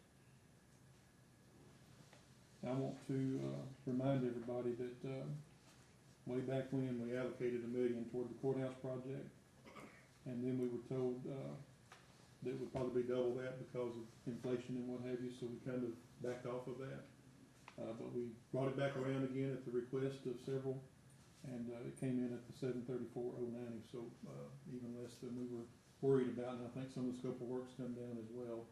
So that's part of the reason that it's lower, but it's also comes in under the original budget amount that we had set for the courthouse project, so I'm glad to see that.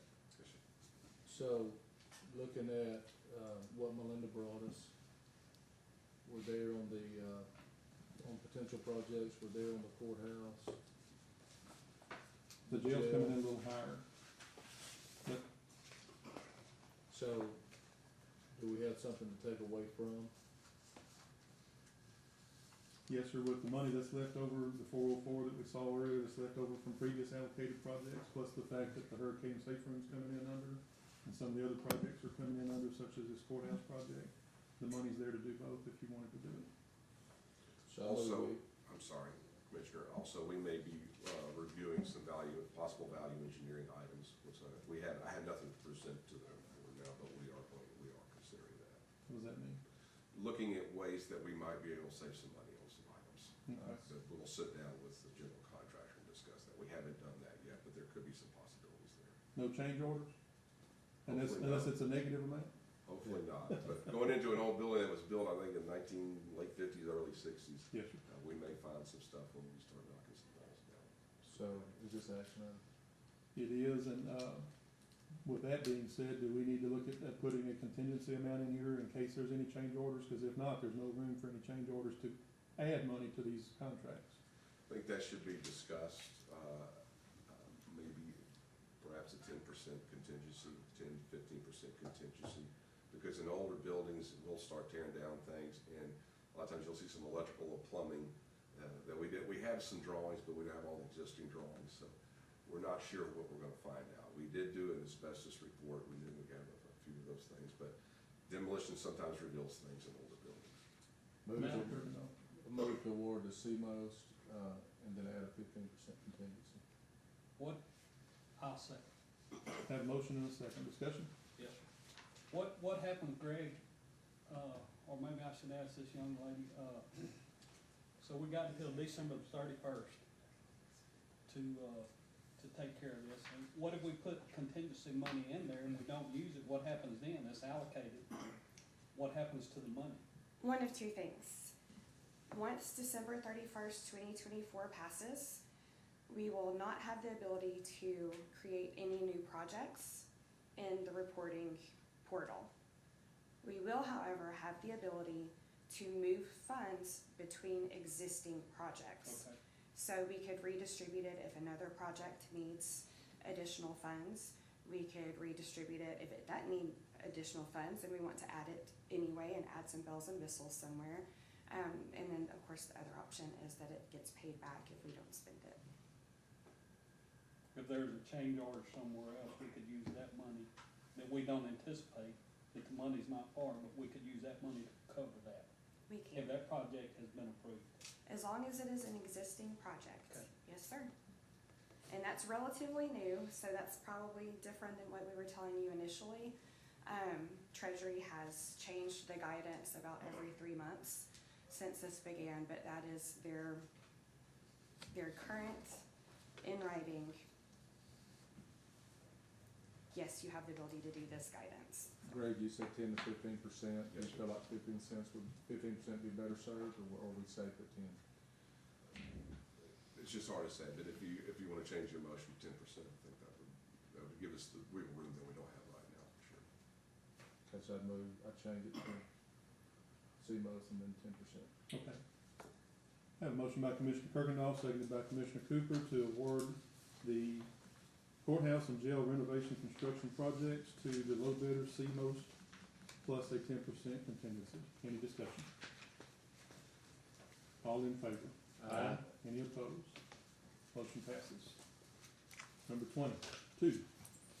Ms. Sims will present the results of bids received and the recommendation of the Beach Architectural Group Incorporated for Phase A construction and Phase B construction of the Hardin County Hurricane Safe Room as follows.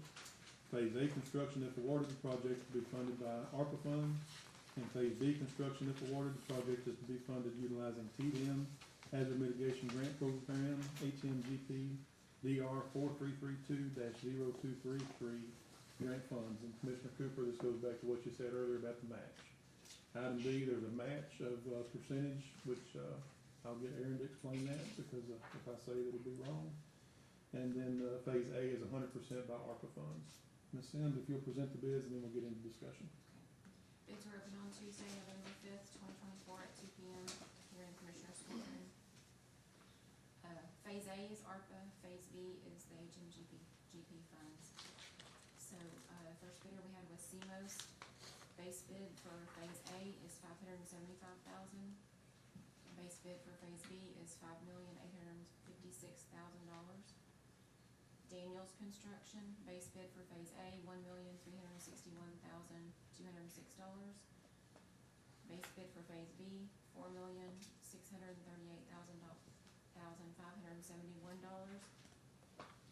McGinnis, Phase A, $1,974,000. Phase B, $3,897,000. N&T, Phase A is $525,462. Phase B, $4,797,486.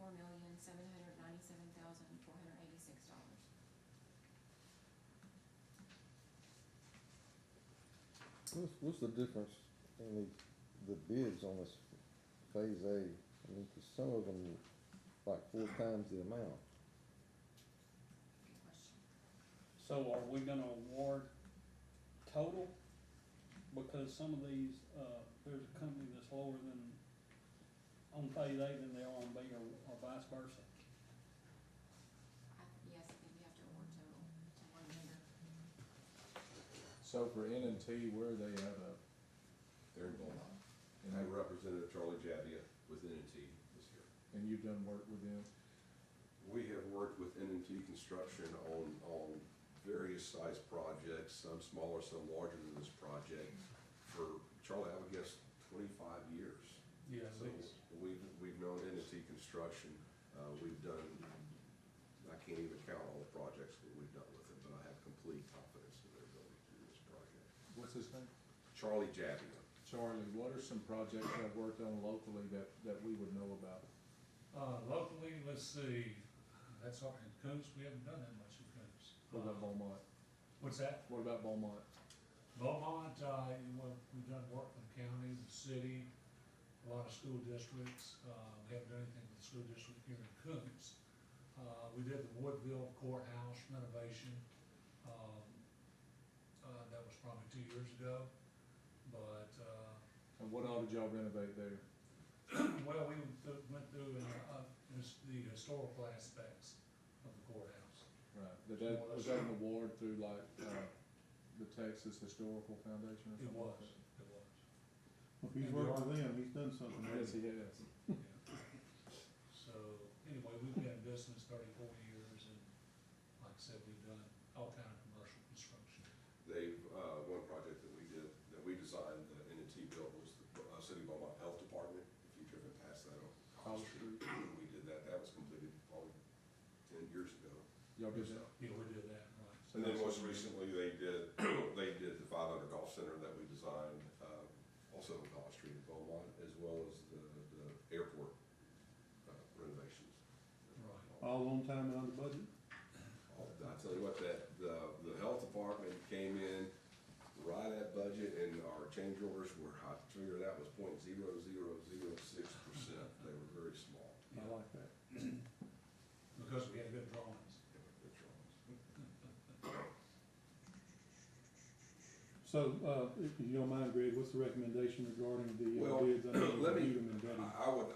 I sent a letter, but I would recommend N&T Construction for both phases. Now, the phasing, to your question, Commissioner Cook, it's one project, but because of the funding, and Melinda may be able to address it better than I, because of the funding, you know, ARPA pays for some, FEMA pays for other things. So it is one project. It was designed as one project, but then we had to select, okay, this phase is the offices and the paving, the parking, the drives and things like that. Everything else is funded.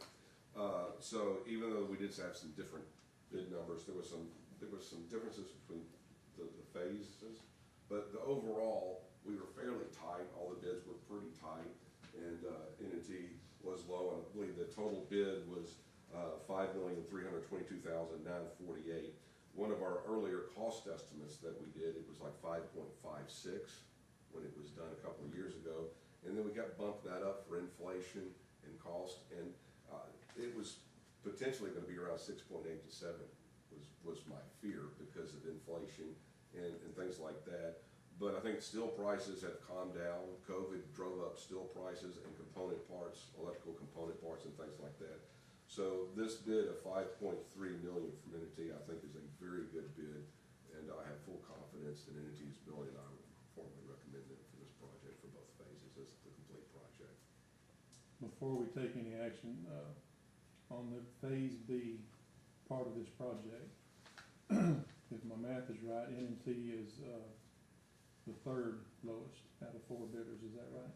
I'm sorry, I don't have those numbers. I think that's right. So, we're possibly gonna have 2 other vendors come up here upset with us for not going with them for Phase B. So can we talk about that?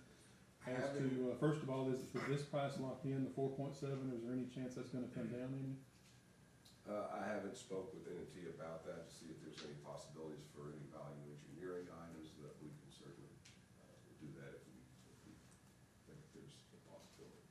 but it would to have two general contractors on the same project, cause it's one building with. I totally agree with that. I definitely would not wanna have two Yeah. contractors trying to mesh, what we're doing here would be, a nightmare. Then there'd be lots of change orders, I would think, but, I just need to make sure we can justify to the public, and then especially these two contractors that may come in later and wanna know why they did not get these, and plus, we've got the match on this phase B, so now we're looking at a higher amount coming out of the general fund for the match if we do it this way, which I totally agree with doing, we just gotta get there on justification. During the bidding phase, I got questions from a lot of the general contractors about the phasing. There was some confusion, because we had the drawings ready to go, and then we had to make some changes to try to explain the phasing. But I think all the contractors said it's gonna be awarded on the total bid, because the idea of two contractors, you're paying for insurance twice too, so and they're basically working on this very same building. So I think all the contractors understand that it was gonna be based on the total bid, and we see, we're all pretty tight, in that number, on that total bid. There's some fluctuation on the phase, but final bid. Judge, it was bid as one project with phases. It wasn't bid as two projects, so awarding one contractor for that one project is in theory the way this should be handled. And Well, I that's wish their they didn't- expectation, right? That's the Sorry. contractor's expectation, Yes, that'd be awarded over total. one project. Well, I wish phase A would've been a little higher and phase B a little lower on here, because it'd be easier to manage that way. Yes. Well, we can change it if we want to. The total remains the same. Also, one thing to what- point out is the next lowest bid is 240 days more. Mhm. Yeah. Well, for the number of days, and I'll let Bruce or Charlie talk about it, they use that for trying to determine their labor cost. But really, how do you figure number of days? I'm gonna let y'all answer that. Well, it's done in conjunction with the subcontractors, lead times, time on site for, everybody to go through and execute their portion of work. So we take into consideration also our project management supervision and, every other item that we utilize, whether it's fencing, temporary offices, et cetera, all into that sum.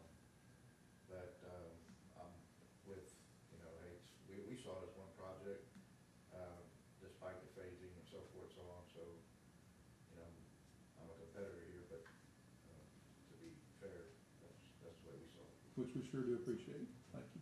And on the number of days, Commissioner Young, that's really an estimate. We can't predict rain and things like that. Sure. But, I wouldn't use the number of days as a factor to consider. So, going on what the low bidder just said, if he needed to revisit this and make some adjustments, can we do that, or is that not doable? No, sir, it's Okay. supposed to be Okay. Alright. Are we ready to, The Yes, sir. difference too, it was confusion in the phases, phase A and B. And let's say you got a price from the electrical contractor, for the total project. And then he tried to separate his price between phase A and B, because they're all intertwined. yes, sir, Well, you may have that low electrical contractor that gave you a low bid on that phase A, and then you had another electrical contractor that gave you a higher bid, and his bid may have been higher than phase A. So just the way the work was separated, it was somewhat confusing. So, some people looked at it different, and that's why the phases, were broke out, that way, and not as, close to these, second or third bidder. But, if that helps explain it, it was some confusion in how to delineate the work. I But the think total the, remained the same, though. from what I hear, because there is some competition here, both of these companies bid on this, your concern has already been addressed by these contractors. well, there's one not here that I was figuring I'm Yeah. gonna hear from, so, that's what I wanted to make sure that we're all on the same page here. I don't guess they're here, I don't see anybody here from any of the other bidders. One last thing to bring up before there's a motion, I wanna ask Melinda to speak to this.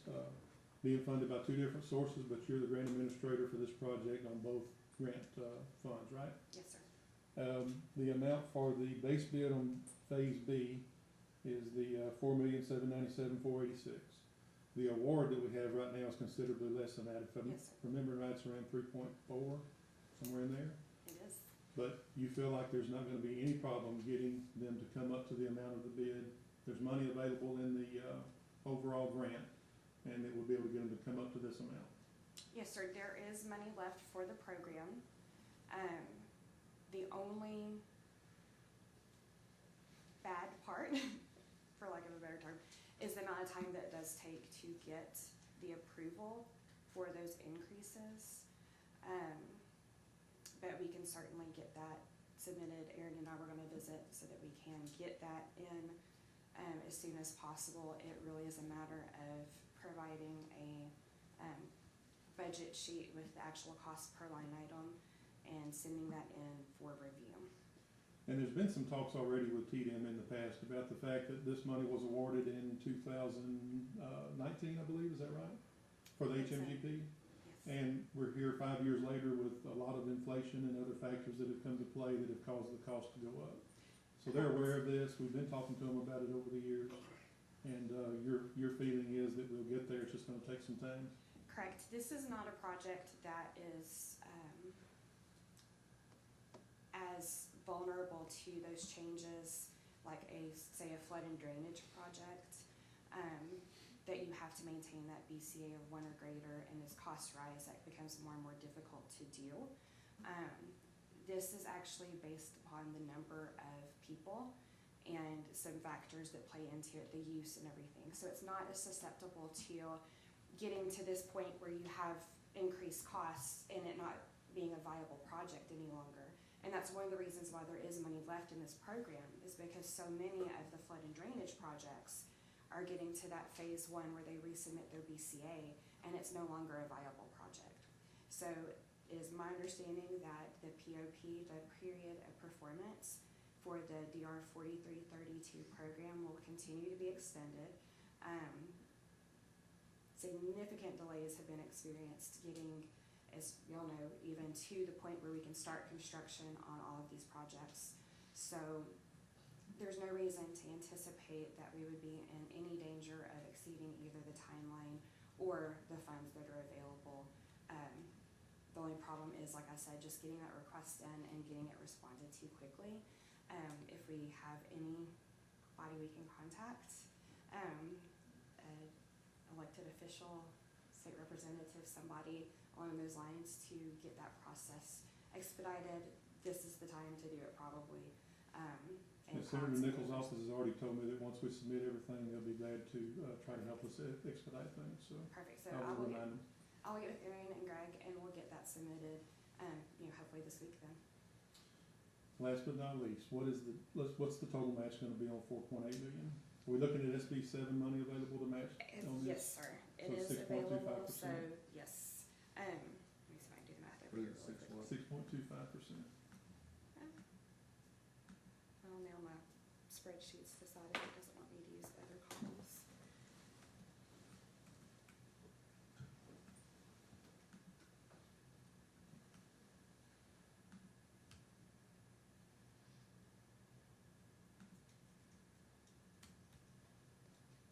$300,000. Yes.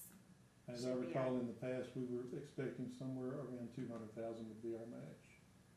So, just wanna make sure the court's aware we're gonna come up with another 100,000 based on the, pricing. But I will agree with what Greg said, it's coming in lower than I thought it was gonna be. In fact, the very first bid on here is even lower than I thought it was gonna be, as per the discussions we had about 6 months ago. All right, we've talked about this one a lot, anything else? If not, I'll entertain a motion. So moved. Have a motion by Commissioner Cooper, seconded by Commissioner Young to award based on the, recommendation made by Greg Wall of the beach architect. Is that your motion? Yes. Any other discussion? With that being said, my preference would have been a Hardin County company, either McKinnis or Daniels, but I know that they did not award the bid, but I wanna state that for the record. Thank you, Commissioner. Any other discussion? All in favor? Any opposed? Motion passes. And these were bids, not proposals, right? Correct. So we had to go with the low bid. Number 23, Ms. Sims will present the results of bids received for 6 permanent LED public information digital signs and possibly award to successful vendor or take other action as the court deems appropriate. If awarded, this project will be fully funded by ARPA funds. This was an alternate project that was brought up to us.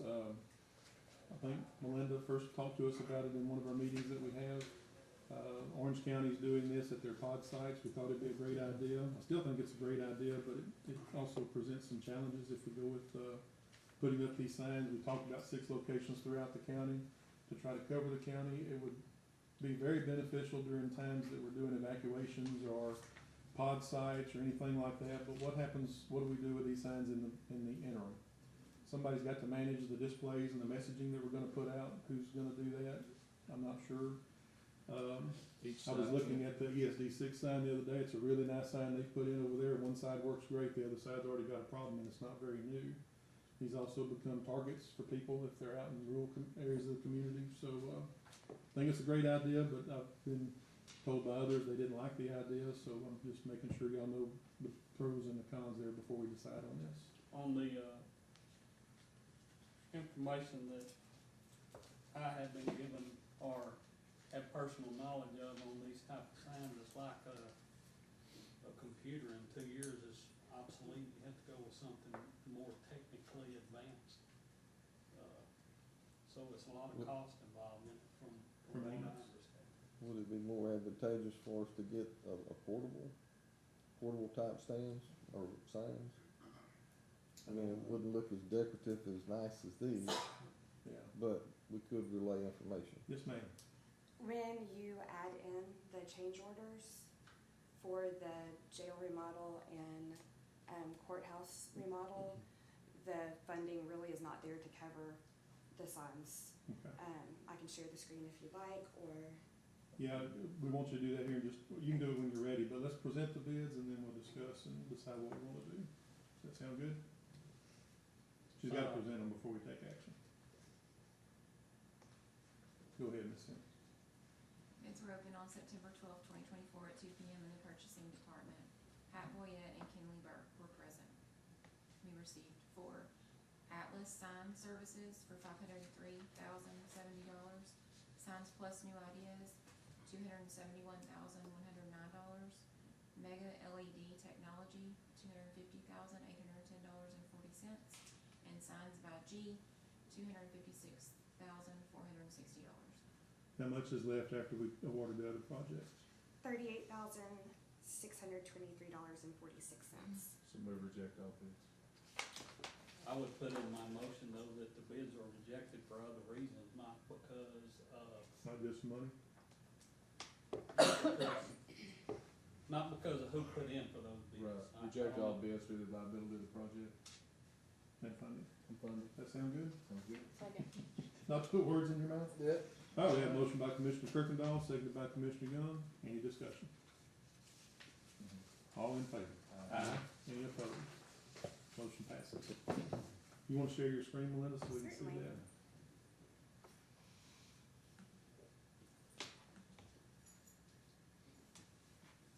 Jen, it'd be a great day to have a cafe. Taco trucks out there, Hmm. just saying. But it would be.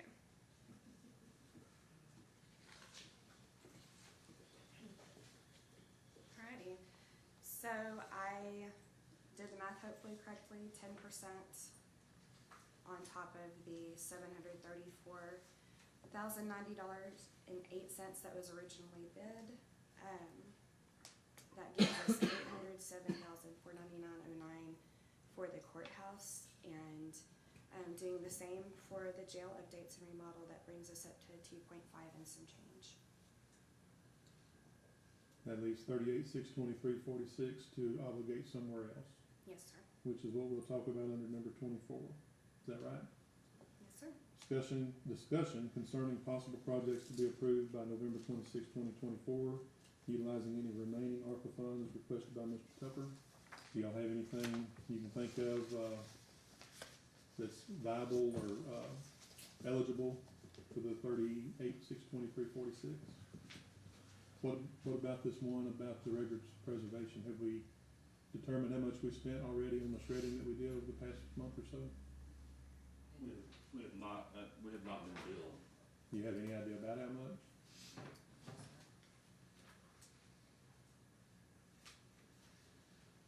If we say that we're gonna commit the 38,623 to the scanning and shredding, we've already spent some on shredding and we don't know how much. What are we gonna do if it's not enough to do it all, so what do we do then? Either fit the bill yourself, or, again, this is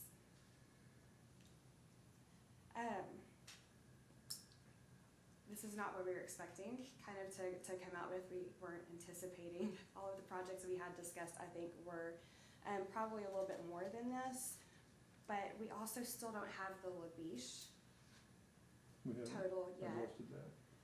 So I'm not sure if it would be better to kick this small can down the road and see what the total is. Is that Um, 86 plus? We can always do the same thing with any of the existing contracts by adding a contingency to it by change order, in whatever amount we have left.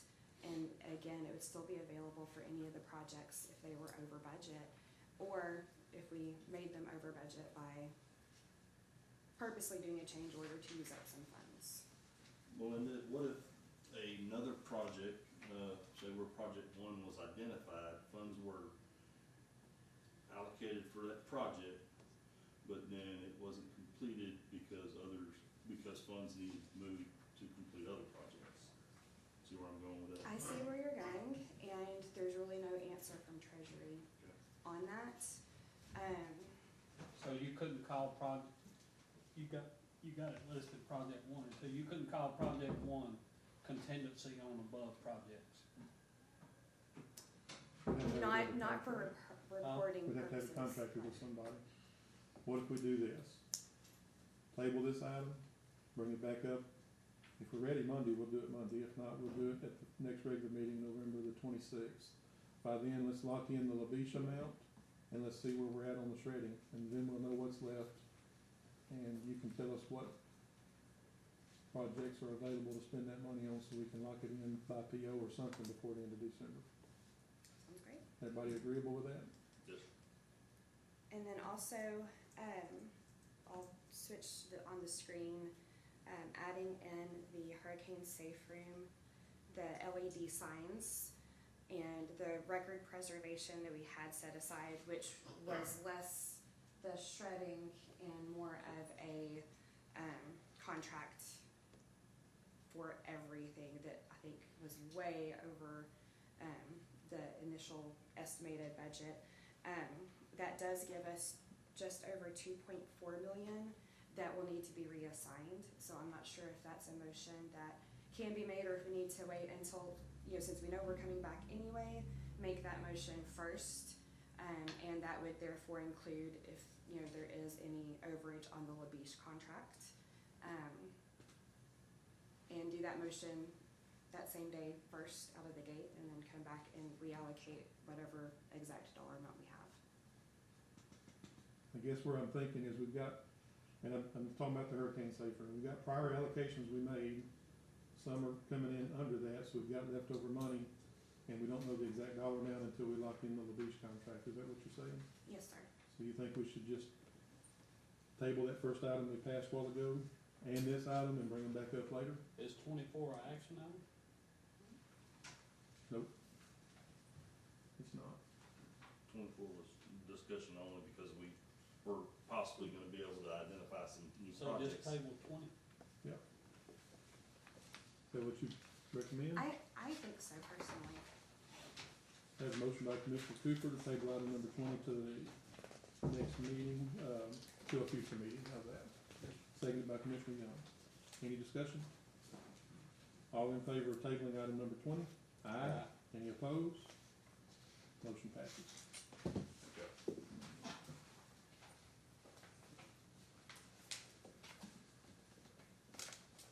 25, Misty Sims, purchasing agent, to present recommendation from evaluation committee concerning proposals received for grant administration and project management for the disaster recovery reallocation program, and possibly award to successful firm. Ms. Sims. Proposals were opened on October 23rd, 2024 at 2:00 in the purchasing department. Myself and Pat Boyette were present. The evaluation committee for this one was Commissioner Amanda Young, Aaron Tepper, and Clay Woodward. We were hoping to award a number 1 and a number 2 for this one. Their recommendation is Trailer and Associates number 1 and Public Management number 2. Can Trader and Associates handle this? Yes, sir. Sounds good to me. Commissioner Young, you wanna add anything? Move to approve. Have a motion by Commissioner Young to approve the recommendation by her committee as presented, seconded by Commissioner Cooper. Any discussion? What are they doing? This is the, remember we talked a few months ago about the funds that are left over from previous projects? The GLO has put them into this, bucket.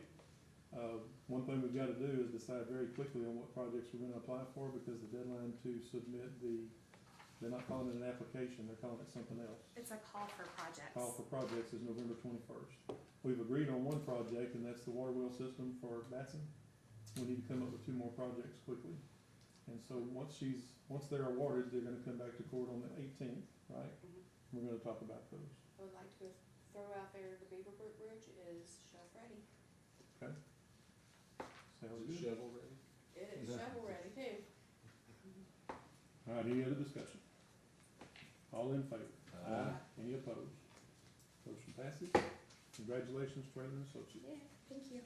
26, Misty Sims.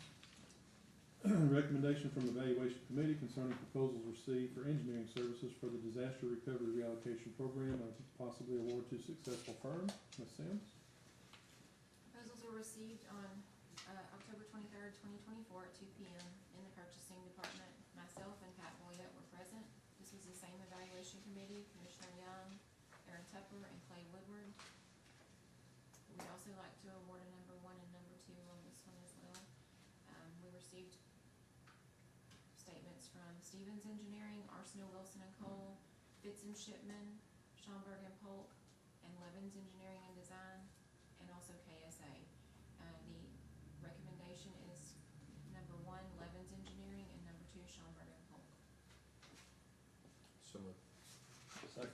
Have a motion by Commissioner Kirkendall to award as presented. Any discussion? All in favor?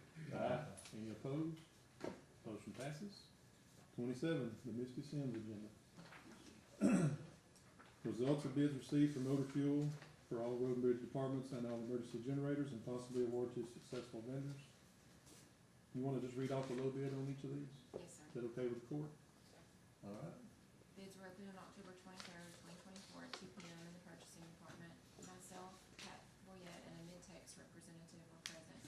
Just a reminder that the fuel is gonna be evaluated by markup and other charges, and because the rack price changes daily. So, Tricon Inc. had the lowest markup on regular gasoline and diesel at 0.07 cents per gallon. So moved. Second. Have a motion by Commissioner Kirkendall, seconded by Commissioner Cook. Any discussion? All in favor? Aye. Any opposed? Motion passes. Number 28, consider and possibly authorize the purchasing agent to solicit bids for purchase and installation of 2 generators and all associated equipment related to DR 4485-0405 COVID-19 project. These are for the 2 Lumberton ISD generators at the high school and the dome. So moved. Second.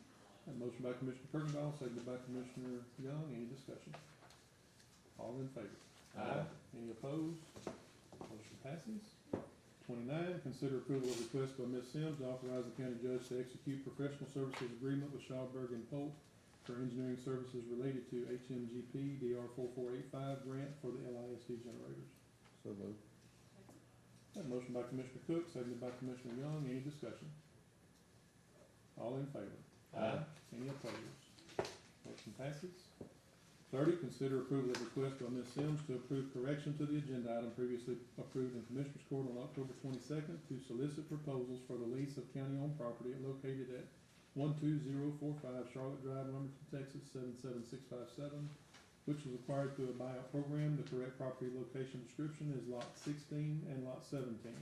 Lot 5 of the Diana Marie D. Choate, Lumberton, Texas. So moved. Second. Have a motion by Commissioner Young to make that a correction, seconded by Commissioner Kirkendall. Any discussion? Yes. Are Ms. these Young? lease agreements still for 5 years? Or do we have to do it every year? No, the new ones are gonna continue on unless the county or the person leasing, Great. says they want to. So automatically renewed? Yes, sir. Any other discussion? What if someone else decides they would like to have a shot at it? If someone reaches out to you, then, they can let us know and, Okay. Any other discussion? All in favor? Aye. Any opposed? Motion passes. Thank you, Ms. Sims. 31, discussion on any other non-agenda item without taking action, including reports from elected officials and department heads or announcements which may be of interest to the public. We've talked about it a few times, just wanna make sure everybody is aware, we've got a special meeting on Monday, November 18th at 10 a.m. to canvass the votes from the general election on, November 5th. We'll have a few other items on that agenda as well, it looks like. So, and we're also gonna recognize a few longtime, election workers on that date, so, please be here for that if you can. I had asked Aaron to be prepared to present a report regarding the flash flooding that happened on Saturday. We're here, about an hour past the time we normally are, and so, still want Aaron to give us a report, but make it brief, please. Make it break. What time is special meeting? Yes, 10 a.m. on Monday the 18th. So, as you're aware, Saturday morning, we received torrential rainfall in, a portion of the county, south Kuntz, north Lumberton, went into Silsbee a little bit where there was, 10 to 15 inches of rain causing flash flooding to homes. Currently, we have 28, structures, that did flood, that's been reported. We encourage citizens, if you did receive damage, to contact my office or go on to my emergency management page and fill out the paperwork. That way we can get your information into the systems. First responders, the sheriff's office, and ESD 2 and Kuntz Fire responded to evacuate citizens, close roadways and such of that nature. That rain, after it fell, it did actually drain fairly quickly. It drained through the Boggy Creek drainage system and ended up messing up a road in Commissioner Young's precinct, or bridge in Commissioner Young's precinct. That's basically it. We received a lot of rain over a short amount of time, and our drainage systems could not flow it out, or get it out. I've been asked why we're asking people to report their damages to us or to ISTAT, and it's because if they need any assistance with mucking out, we have people available to assist. So they need to know who those people are that need that assistance, and so they can reach out to them. Is there any other reason to report? Just basically give a snapshot of what happened here in Hardin County to the state. So, it basically says, here's how many homes were damaged, here's why it was damaged, and, just to let them know what happened. Will probably help on future grant applications in certain areas too. Very well could. Anything you wanna add about the Park Road Bridge? Yes, we are starting to work on it this morning. It looks really bad, but, it's mostly surface damage. There was a 3-inch overlay over the existing road which lifted up, and, so we are working on that starting today, removing those, pieces of asphalt so we can get down to the base and see how that is and make steps forward to get it fixed. Mr. Rowell or Sheriff, anything y'all wanna add? Chief Rowell, I'm sorry. Anybody else? Any other discussion items or reports, announcements, anything like that? Anything? Alright, Move adjourned. who did that? Whoever, Commissioner, whoever did it first. Ernie did it. Commissioner Cook moved to adjourn, seconded by Commissioner Kirkendall. Any discussion? All in favor? Aye. We are adjourned. How you doing? sign this, access